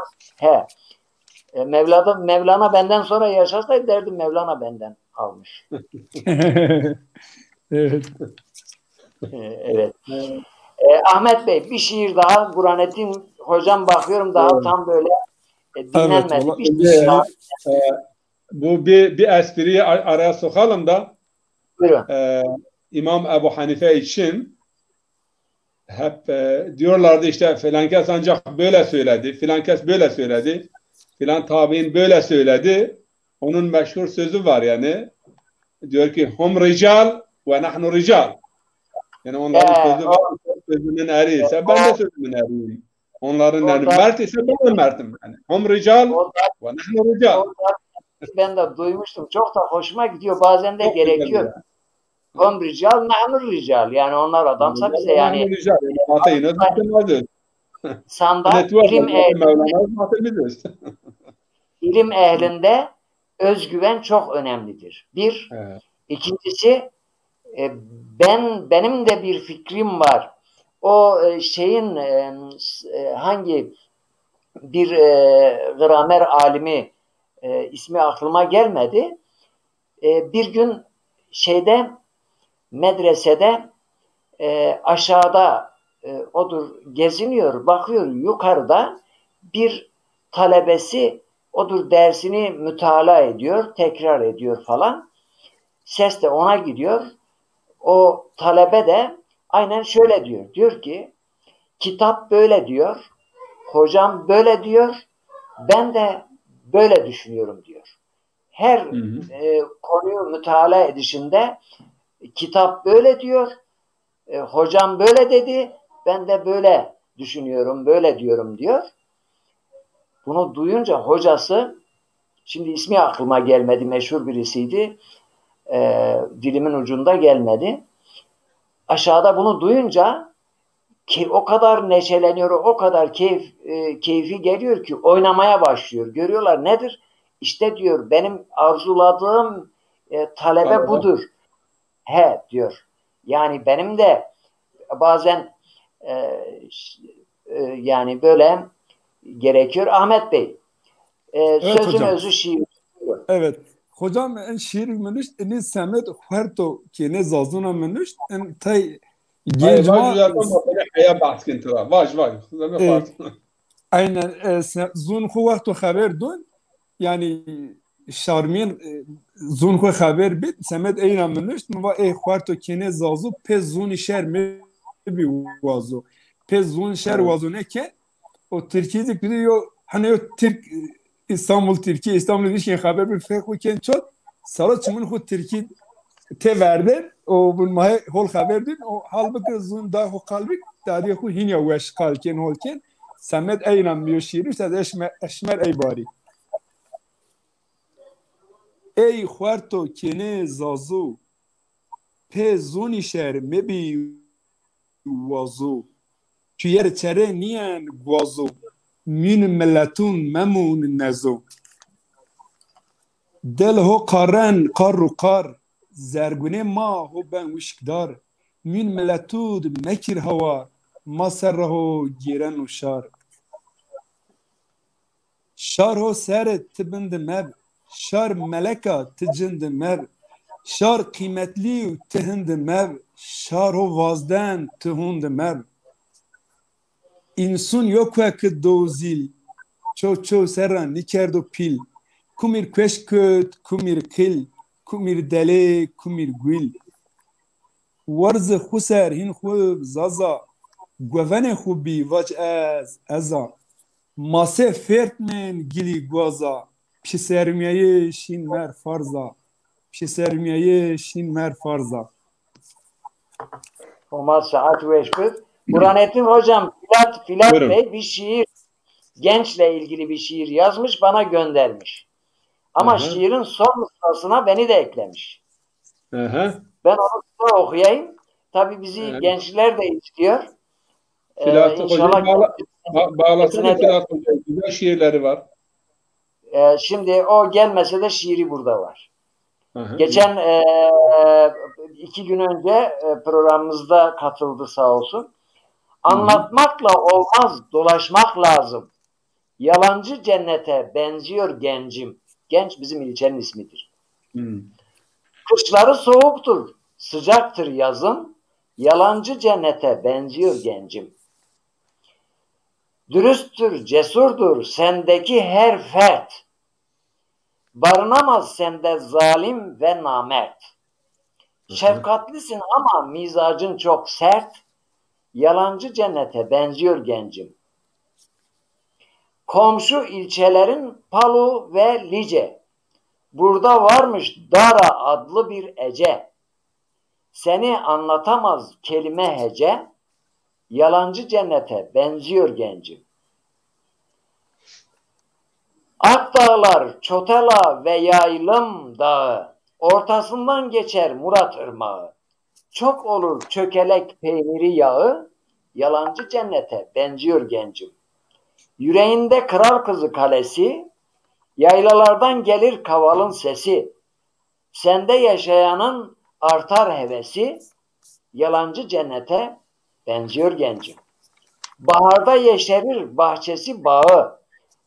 Bağda bülbül öter her seher çağı. Dağlarda çevrili solu ve sağı. Yalancı cennete benziyor gencim. Suların soğuktur, etrafın orman. Nice uygarlığa olmuşsun harman. Seni gören herkes oluyor hayran. Yalancı cennete benziyor gencim. Güzelliğin çoktur, ben de bilirim. Hasretiyim, nasip olsa gelirim. Abdullah hocama selam veririm. Yalancı cennete benziyor gencim demiş. Garip hasreti Filat yazıcı, yüreğine sağlık, kalemine sağlık. Yüreğine sağlık. Hocam, güzel yazmış. Çok güzel evet, olmuş. şiir yeter bu kadar diyorum. Efendim, ela inne ahsenel kelam kelamullahil melikil azizil Allah. Dikkat! En güzel söz Allah'ın kelamıdır. Hocam Allah'ın kelamından bize bahsedin. Şimdi bazı arkadaşlar belki bizi yani geç takip ettiler veya programa dahil oldular. Ben bir cümleyle bugünkü programın yani özetini vereyim, konumuzun özetini. İmam Cafer-i Sadık'tan, Peygamber Efendimizin 6. torunundan bir hadis naklettik. Yani akıl ile ilgili, aklın askerleri ve cehaletin askerleri. İmam uzun burada 75 tane aklın askerinden bahseder. 75 tane de cehaletin askerinden bahseder. Ve biz tabi burada şimdi ilk olarak bir 10 taneyi zikrettik. Ve o 10 taneden biraz yani açıklama yaptık. Daha fazla şükür üzerinde, küfran, nankörlük üzerinde, efendime söyleyeyim tevazu ve tekebbür üzerinde durduk. Tabii ki ümit var, tasdik var, iman var, küfür var. Ve şimdi diyorum bir 10 tane daha sayayım bu özelliklerden. Ve bunları saymadan önce de arkadaşımızın ibadet konusunda söylediği yani Allah'a ibadet etmek mecburiyetinde mi ve ihtiyacı mı var? Muhammed İkbal'ın bir sözü var. Çok ben sevdiğim yani Hint Yarımadası'nda İslami hareketin ihyasında en fazla rol ifade etmiş olan hem bir büyük alim, yazar, filozof, Avrupa'da, Almanya'da da İngiltere'de de ders vermiş olan birisi. Allah rahmet eylesin. Çok büyük hizmetleri oldu İkbal, Muhammed İkbal'ın. O diyor ki, bakın diyor, insan ya Allah'a kulluk eder ya da kendi cinsinden olan insanlara kulluk eder. Ama diyor hiçbir köpeğin huzurunda eğilmez. Eğer bir insan Allah'ı bırakıp da insanların huzurunda eğiliyor ise o kendisini çok küçük düşürür. Kendi cinsi hem cinsine boyun eğip onun emriyle hareket edip onun emriyle oturup onun dediğini yap. Yani onun yönetmenliğini, Allah'ın yönetmenliğini bırakıp da insanların yönetmenliğiyle hareket eden diyor köpekten de aşağı olur. Çünkü hiçbir köpek başka bir köpeğe boyun eğmez. Bu bir. İkincisi bir anekdot, yani şimdi o elbise ile ilgili, tekebbür ile ilgili hocamız Nasreddin Hoca ile Timur Lenk arasındaki bir hikayeden bahsetti. Ben de Behlul ile Harun Reşit arasında geçen bir hikayeden bahsedeyim. Behlul bir gün amcasının oğluydu. Sarayına gidiyor. Bakıyor ki yani bu şimdi ihtişamıyla başında 2-3 kiloluk altın taç, efendim kürk, yani oturmuş böyle bir heybet ihtişam. Behlul diyor ki Esselamu aleyke ya Cebrail. Ey Cebrail, Allah'ın selamı. Ben Cebrail değilim diyor. Esselamu aleyke ya Mikail. Esselamu aleyke ya İsrafil. Yok diyor, ben beşerim. Diyor beşeri, sen o zaman sen de beşer gibi giyin, bizim gibi, yani bu elbiseleri, bu altın, demir, memir takmışsın kafana, bu kürk mürk giymişsin, yani neyin nesidir? Bu tekebbürü niye bir tarafa bırakmıyorsun? Şimdi biz tabii ki 75 tane bu iman asker, aklın askeri veya küfrün, cehaletin askerini hepsini sayamayız ama bir 10 tane daha size sayayım. Bunlar çok önemli. Yani mesela emanet ve hıyanet. Akıl emanetdar olmamızı gerekli kılmaktadır. Ama cehalet, yani hıyanetin olduğu yerde, aileden tutun, toplumdan tutun, eğer hıyanet var ise bir yerde, Kur'an'ın kastettiği cehalet işte o hıyanettir. Hıyanet tabii bu da yine akılla olur. Hak veya batıl. Yani akıl insanların daima hakkı söylemesini, doğruyu söylemesini ve batıldan, yanlış olandan, aslı esası veya vücudu hakikisi olmayan şeylerden uzak durmasını gerekli kılmaktadır. Veya sıdk ve kizb. Sıdk yani doğru konuşmak, doğruluk aklın askeridir. Yalancılık ise efendime söyleyeyim cehaletin askeridir. Ve Peygamber Efendimiz yani yalancılık bütün kötülüklerin anahtarıdır. Yani kötülükler bir sandıkta eğer toplanıyorsa anahtar ise yalancılıktır. Bakın bu hususta Peygamber Efendimiz'den çok güzel bir rivayet naklediyor. Adamın biri geldi Peygamber'e, dedi ki yani bana bir vaazda bulun, bir şey söyle ki ben doğruyu yakalamış olayım. Peygamber dedi ki yalan konuşma. Bu kadar mı? Ha, bu kadar. Bu adam gitti, bir müddet düşündü. Bir süre sonra gel yanıma. Şimdi şunu tabii yap ama yalan konuşma. Bu adam düşündü, ben bunu yapsam şimdi gideceğim, benim ifademi alacak. Yalan konuşma demekle adamın hayatında yani bir dönüm noktası oldu ve bir değişim, bir başlangıç. Doğruluk, sadakat ve bu konuda çok ayet-i kerime var. Allah sadık olanları sever, doğru olanları sever her yönüyle. Ve çok güzel bir ayet var. Kamer suresinin sonunda Allah'ın nezdinde bir makam var. Yani sadakat ve doğruluk makamı. İnnellezine ettekavu inde rabbin fi mak'adi sıdkın inde melikin muktedir. İnşallah yanlış okumamışım. Yani takva ehli, iman ehli, güçlü olan melik, yani Allah'ın yanında sadakat koltuğu üzerinde otururlar. Sadakat ve doğruluk ise aklın askeridir. Yani insan eğer doğru konuşmaya, doğru davranmaya adet edindi mi, bunu meleke yaptı mı, onun aklı da o oranda fazlalaşır. Yani akıl fazlalaşabilir, akıl azalabilir. Akıl yani iman ile yoğrulduğu zaman çok en büyük yani nimet olur ama cehalet ile ve şeytanlık ile yoğrulduğu zaman da biraz önce bahsetmiştik, tahrip gücü çok yüksek olan bir bomba misali olur. Taat ve masiyet, yani günahın her çeşidi. İsyan zaten sınırları aşmak. Bu cehaletin daha da katmerleşmesine ve artmasına sebep olur. Ama taat, yani itaat etmek, haddi bilmek ve Allah'ın emir ve yasalarına, aklın emir ve yasalarına, fıtratın emir ve yasaklarına kulak vermek, bu insanın aklının daha da bilelenmesi ve palazlanmasına sebebiyet verir. Öte yandan sabır ve ceza, yani musibetler karşısında veya taat karşısında, evet, taat karşısında, efendime söyleyeyim, musibet, masiyet ve ibadet karşısında sabırlı olmak, bu aklın artmasına ve aklın bilelenmesine sebep olur. Ama ceza yani feryadu figan, en küçük bir durumda, en küçük bir sıkıntıda insanın feryadu figan etmesi, kendisini parçalaması, efendime söyleyeyim, yani sabır ve metanet göstermemesi, bu da cehaletin askerlerinden biridir. Teslim ve şek, yani dini konularda, emir ve yasaklarda teslimiyet veya şek ve şüphe. Şek ve şüphe bazen imana götürebilir, bazen de küfre götürebilir. Ama en önemli konulardan birisi, bizim için çok önemli, gençliğimiz için, insanlarımız için haya, iffet veya tehettük, yani Kur'an-ı Kerim'le iffetsizlik. Hakikaten Peygamber Efendimiz haya ve iman, yani birbirleriyle yoğrulmuş ve birbirinden ayrılmayan iki husustur. Ve hayasızlık hakikaten yıkıcıdır. Hayasızlık, yani cehaletin en önemli parametrelerinden biri hayasızlıktır.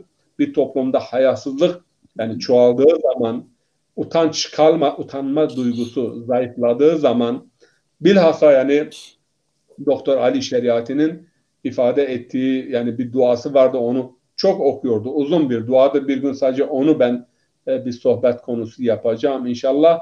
Ama orada mesela gençlerimize ve kadınlarımıza iffet ve haya, ya Rabbim, hakikaten kadın camiası ve gençlik camiası için haya her zaman güzeldir. Her zaman küçük büyük olsun, ama genç olan insan için ve bilhassa kadın camiamız için, genç olsun, erkek olsun, kadın olsun, bunlar için haya çok önemli. Bir toplumda eğer yani hayasızlık hakim olursa, iffetsizlik hakim olursa,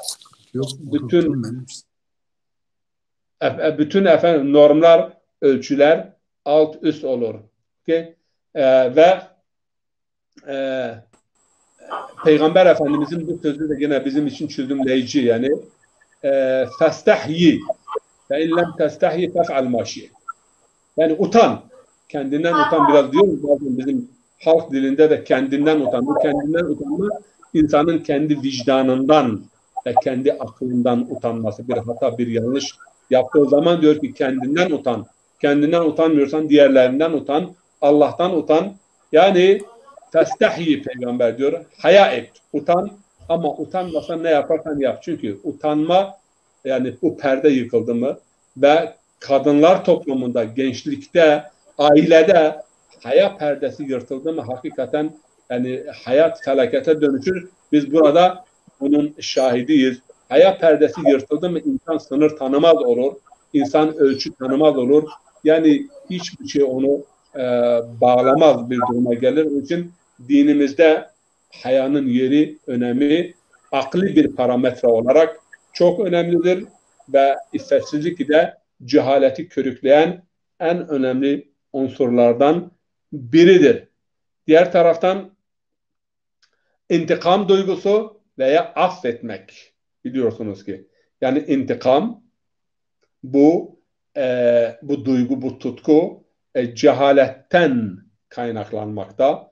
Affetmek, bağışlamak Kur'an-ı Kerim'de birçok ayet-i kerimede peygambere hitaben, müminlere hitaben fa'fu vesfahu, tamam mı? Affedin, görmezlikten gelin, bağışlayın. Tabii ki o affetmek, saf etmek veya mağfiret farklı farklı anlamları vardır. Ama intikam tutku, intikam ile, yani intikam biraz da cehaletten gelmektedir. Diğer taraftan yani temizlik, maddi ve manevi temizlik aklın bilelenmesine sebep olur. Onun için Hazreti Fatime'nin bir beyanatında şöyle diyor: Allah imanı insanların aklının temizlenmesi için bir ölçü kıldı. Yani şirk bir pisliktir. Kur'an-ı Kerim'in de ifadesiyle rıcs olarak adlandırılmaktadır. Yani başkalarına uluhiyet, başka şeylere uluhiyet veya rububiyet atfetmek. Bunun yanında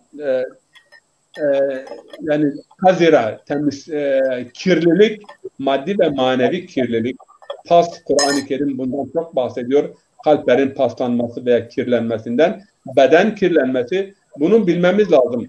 Yani fıkhımız, İslam fıkhı, bütün mezheplerdeki İslam fıkhı istisnasız taharet ile başlar. Temizlik ile başlar. Kitabımız okumak ile başlıyor. Yani Kur'an, kendimizi hayata okumak, ama fıkıh kitaplarımız ise temizlik ve taharet. Tabi bu temizlik ve taharet iki kavram vardır. Nezafet ve taharet. Yani biri maddi, biri hem maddi hem manevi, ikisini de yani içermekte, kurcalamaktadır.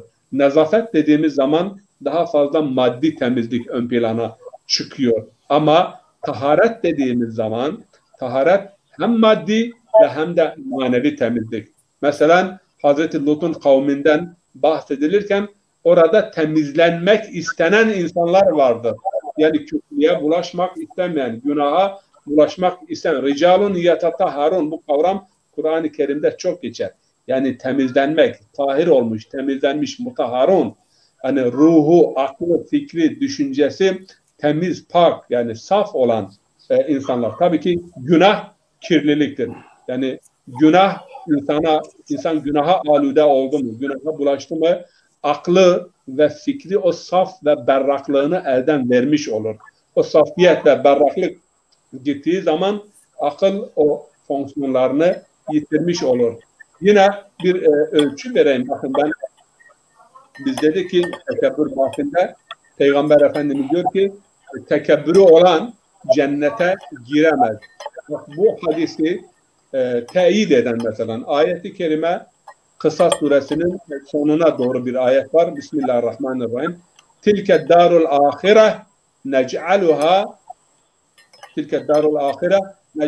nec'aluha lillezine la yuridune fil ardi luven ve la fesada vel akibetu lil muttakin. Ne kadar güzel Allah'ın kelamı ve sözü.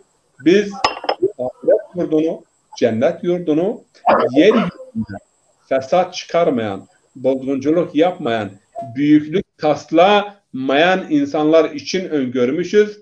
Güzel akibet muttakilerindir. Yani sorumlu hareket eden, iyi yapan, iyi davranan ve sorumlu Allah'a ve insanlara karşı sorumluluğunu idrakinde olup hareket eden insanlar güzel bir akibet onları beklemektedir. Evet hocam. Şimdi ben bir toparlayayım. Burada 2 saat programımızın dolmasına 12 dakikamız kaldı.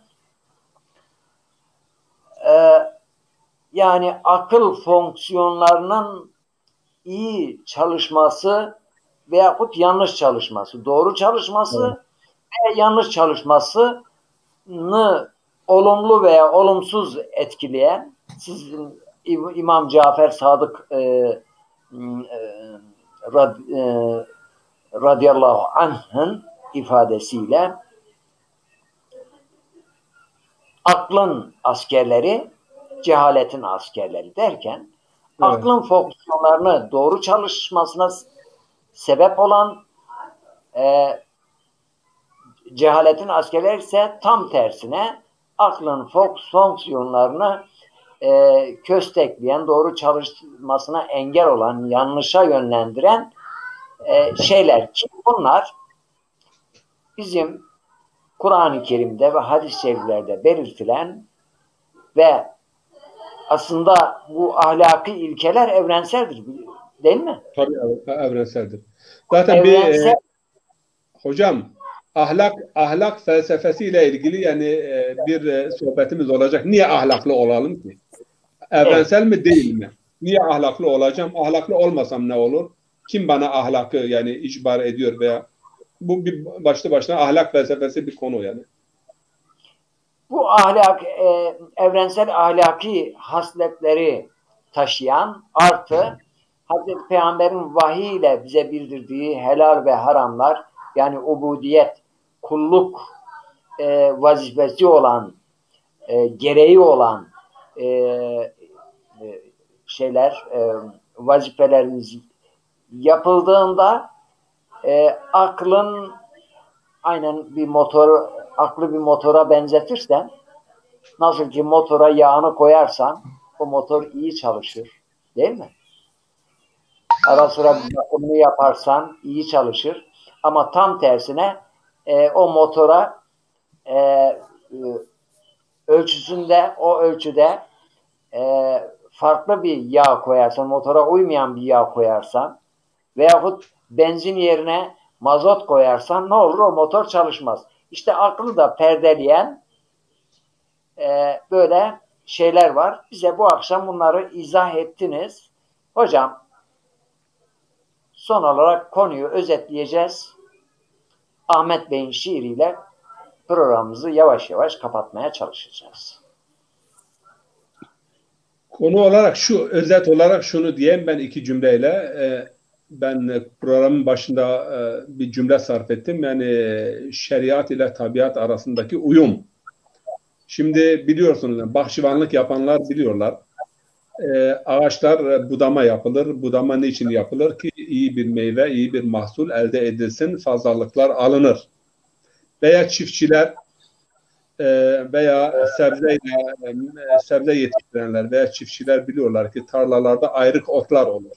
Öyle değil mi? Veya mesela fasulye veya diğer şeyleri eken arkadaşlar, işte tarımcılar bir önemli görevleri de iyi mahsul almak için ayrık otları çapalamaktır, onları temizlemek ve bu vesileyle iyi bir mahsul elde etmek. Kur'an-ı Kerim'de de Allah-u Teala peygamberin görevinden bahsederken, yani risaletinden, insanlara öğretmek, ayetleri okuma, ama başında teskiye geliyor. Teskiye nedir? Temizlemek. Bu temizlemek nedir? Yani ayrık otları veya fazlalık olan ve meyvanın verilmesini, verimin, randımanın yükselmesini engelleyen hususları peygamber temizlemektedir. İnsanda verimi engelleyen, insanı verimsiz hale getiren rezaletler vardır. Bu rezaletler ayrık ot misalidir veya budanması gereken çör çöp, dal budak misalidir. Bunların temizlenmesi lazım. Bunlar temizlendiği oranda akıl saydamlaşır, akıl palazlanır ve verimi artmış olur. Ve zekihim ve yuallimuhumul kitabe vel hikme. Teskiye, yani temizlenme, arınma, bu talim ve terbiyeden daha öncedir. Bu konuda da yine vahiy devreye giriyor. Yani vahyin ışığında aklın faaliyetini engelleyen ayrık otların, çör çöpün temizlenmesi lazım. Bu çör çöp de bizim ahlak ilminde rezaletler olarak tanımlanmaktadır. Bunun karşılığı ise faziletler olarak. Faziletler aklı güçlü kılar, kuvvetli kılar, işlevini ve işlerliğini daha da artırır. Rezaletler ise aklın işlevini, efendime söyleyeyim, azaltır. Mesela masiyet. Bir insan zinakar oldu mu? Bir insan içki içti mi? Bir insan iffetsizce davrandı mı? Bir insan zalim oldu mu? Bir insan yalancı konuştu mu? Burada artık akıl ne işlev görebilir? Yani ta bunları 75'e kadar sayabiliriz. Mikrofonu ben Ahmet kardeşimize veriyorum. Benden bu kadar, kıs'ala haza. Hocam teşekkür ederiz. Bizi kırmadınız. Ne zaman istirham etsek programımıza geliyorsunuz. Çok yoğun da çalışıyorsunuz. Yani sanki günün 3'te 2'sini çalışıyorsunuz. Yoksa 4'te 3'ünü çalışıyorsunuz. 4'te 1'i sizin istirahatinize kalıyor. Korona bizi tembelleştirdi. hem sınırladı hem de tembelleştirdi. Ben tahmin ediyorsam yani bu korona belasını atlatırsak yani belli bir süre insanların tekrar hayata uyum arz etmeleri ve adım yani uydurmaları biraz da zaman alacak gibi görünüyor. Ben başka bir şey daha söylüyorum. İnsanlar iş yerde kala kafayı yiyorlar. Yani şimdi hastaneler boşalır, bu defa tımarhaneler dolar koronadan sonra. İntihar olayları çok, intihar olayları çok. Ya maalesef. Cenab-ı Hak hastalarımıza şifa versin. Amin. Vefat edenlere Amin. Rahmet eylesin. Onların yakınlarına sabır cemil nasip eylesin diyoruz. Ahmet Bey, çok uzatmıyoruz. Sözün özü şiirdir diyoruz. Buyurun. Teşekkür ederim, sağ olasın. Yo şiir ana seni yo serra lingeme tim kona kera serre hazar vis bine çatıv yer serre per yani zereyed lerz bi zereyed laser bi lazereyed horyes bi kaze bi bele bi korona bi mazat çatıv ser biyame Samet eya ana seni yo serra mi yo şiir ne de işimer bari. Affedersin. Ellerim rahat durmuyor. Bu arada program bitince Ez şeş wazen yo yana. Bacar wazen dew yana. Ez rej wazen şew yana. Ana seni yo sera. Li mitin kuna kera. Bülbül şinsen saray şer. Miriyen yo akreb yo mar. Derdi dünya miser bihar. Ana seni yo sera. Li mitin kuna kera. Ez şer ver deri dere pesen. Rahate dünya admir nesen. Az ho cüyayiş vara tersen. Ana seni yo sera. Linge mitin kuna kera. Rihe wiyen zerhe dacin. Geyale ma pür he ricin.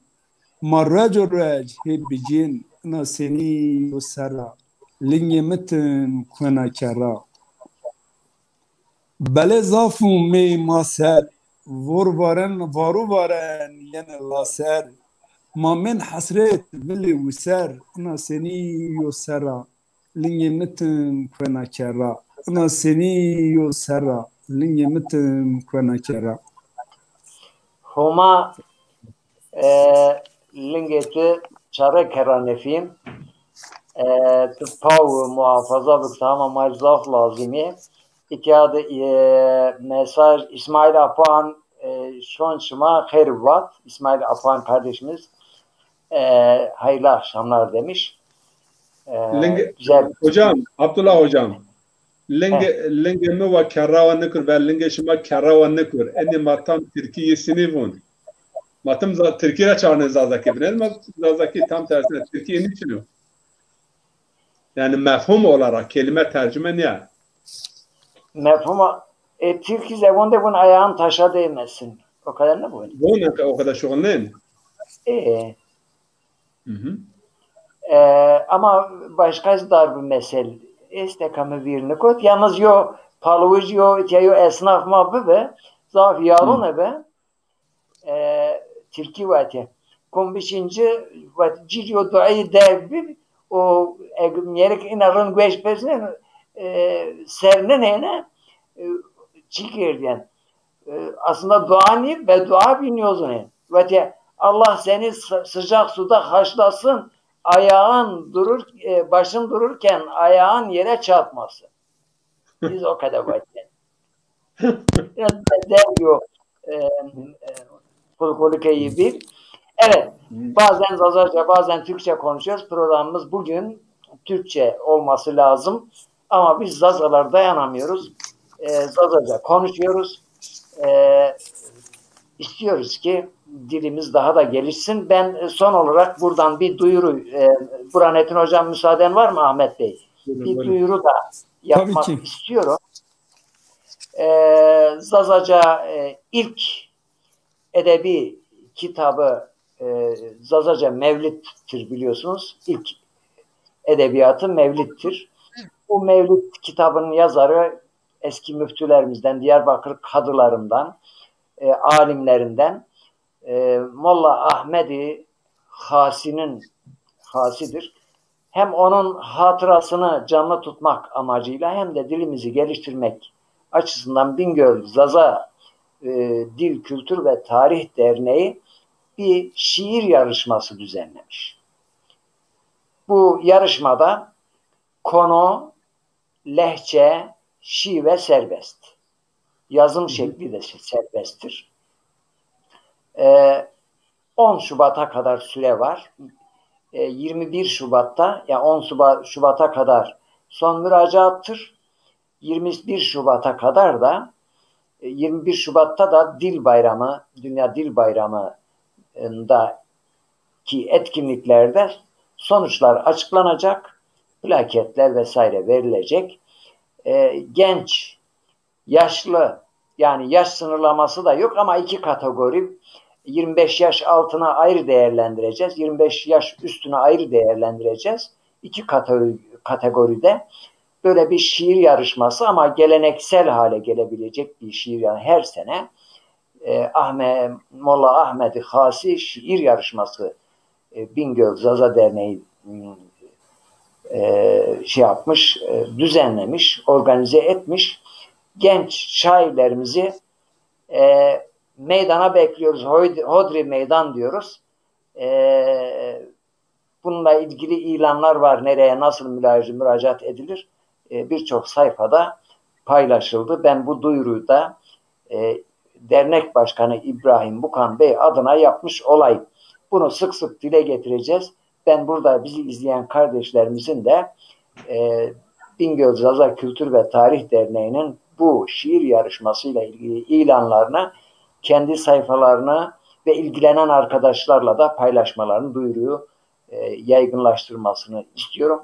Yani Siverek'ten Dersim'e kadar, Mutki'den ta Aksaray'a kadar bütün Zazaca şive ve lehçelerini içine kapsayan bir şiir yarışmasıdır. Ben şimdiden yarışmacılara başarılar diliyorum.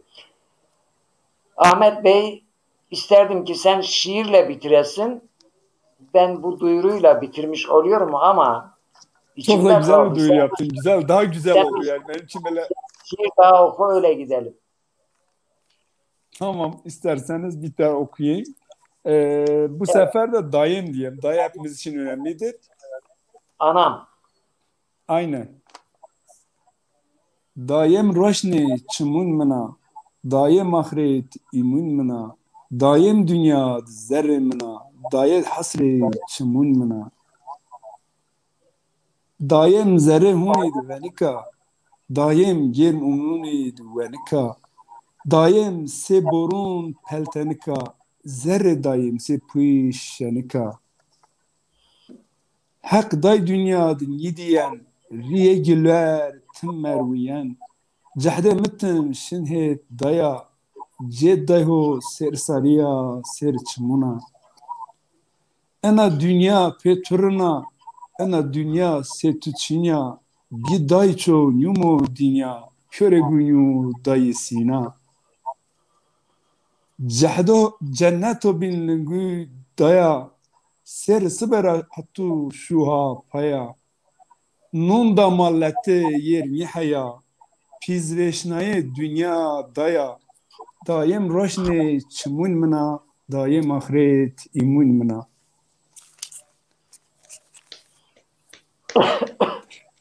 Teşekkür sağ olasınız. Değerli izleyicilerimiz, bir programımızın daha sonuna geldik. Sizden ayrılırken Allah'a emanet olun diyorum. Hayırlı geceler diyorum. Eviniz şen, içiniz huzur ve sevgi dolsun. Esselamu Aleyküm ve Rahmetullahi ve Berekatuhu.